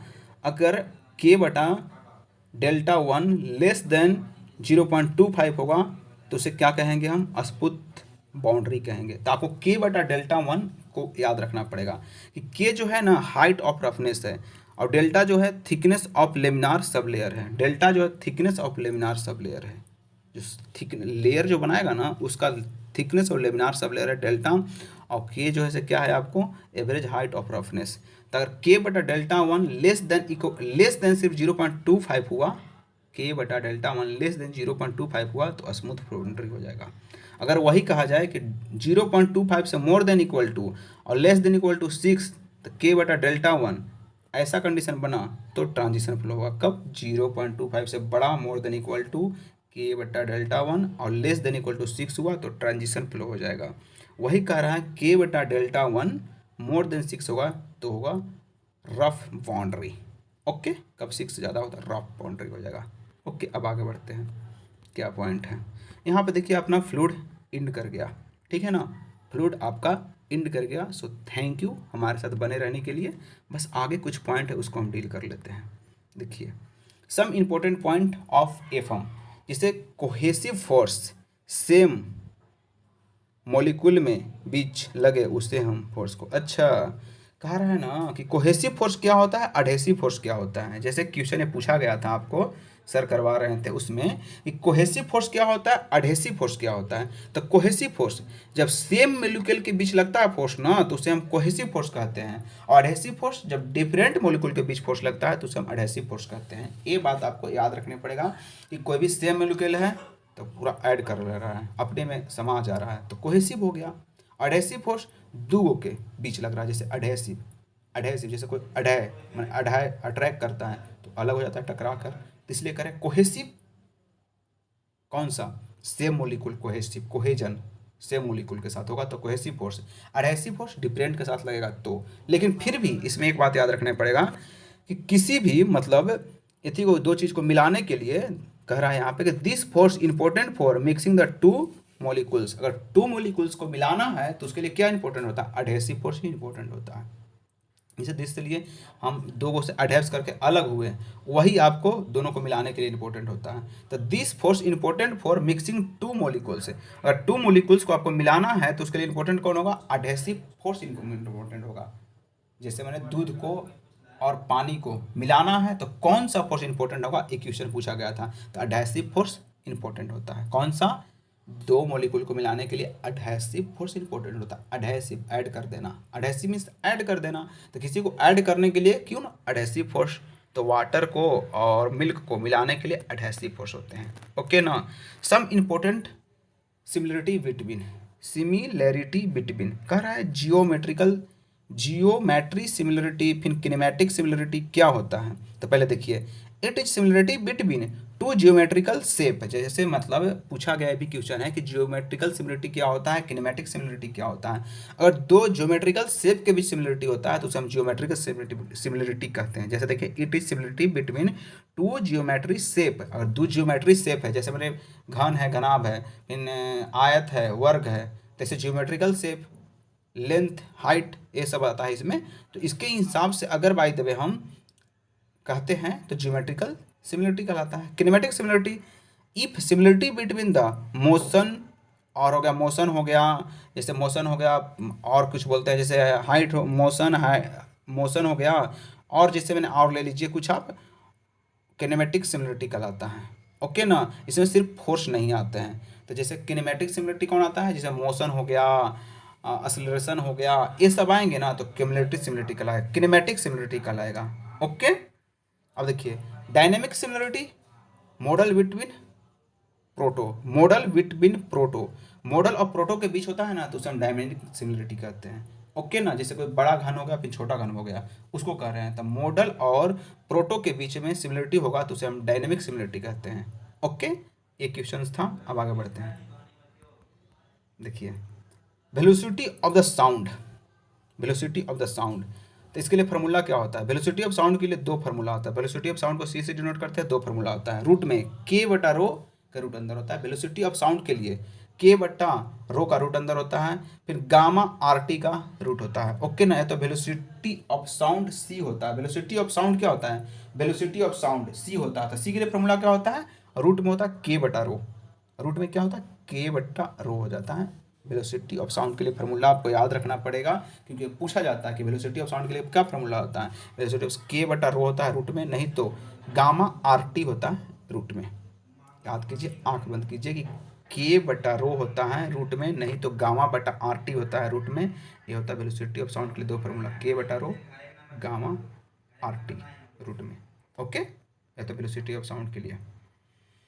अब देखिए वॉर्टेक्स फ्लो क्या होता है। Vortex flow the pressure gradient in radial direction.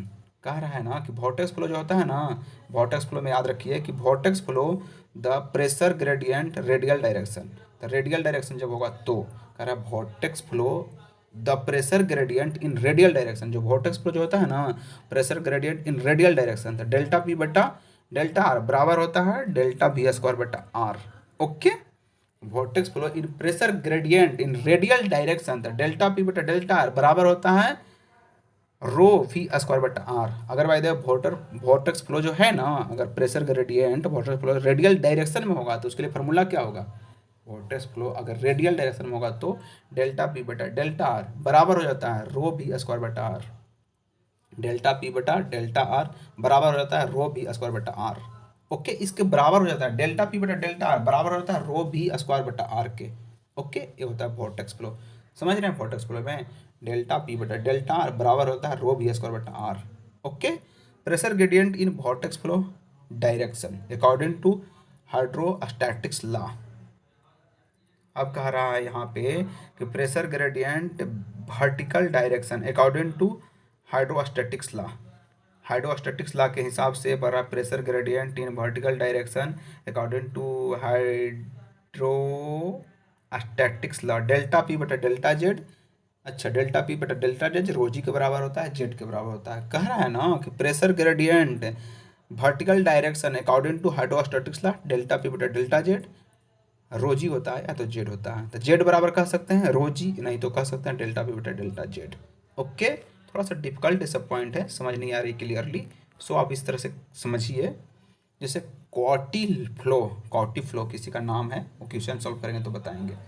Critical value of Reynold number for pipe. कह रहा है critical value of Reynold number for pipe के लिए कितना होता है क्रिटिकल वैल्यू। एक क्वेश्चन सॉल्यूशन में काम देगा आपको कि critical value of Reynold number for pipe के लिए क्रिटिकल वैल्यू कितना होता है रेनॉल्ड नंबर के लिए 2000। फिर ओपन चैनल के लिए 500 होता है। I mean critical value of Reynold number कितना होता है पाइप में 2000 होता है, ओपन में 500 होता है।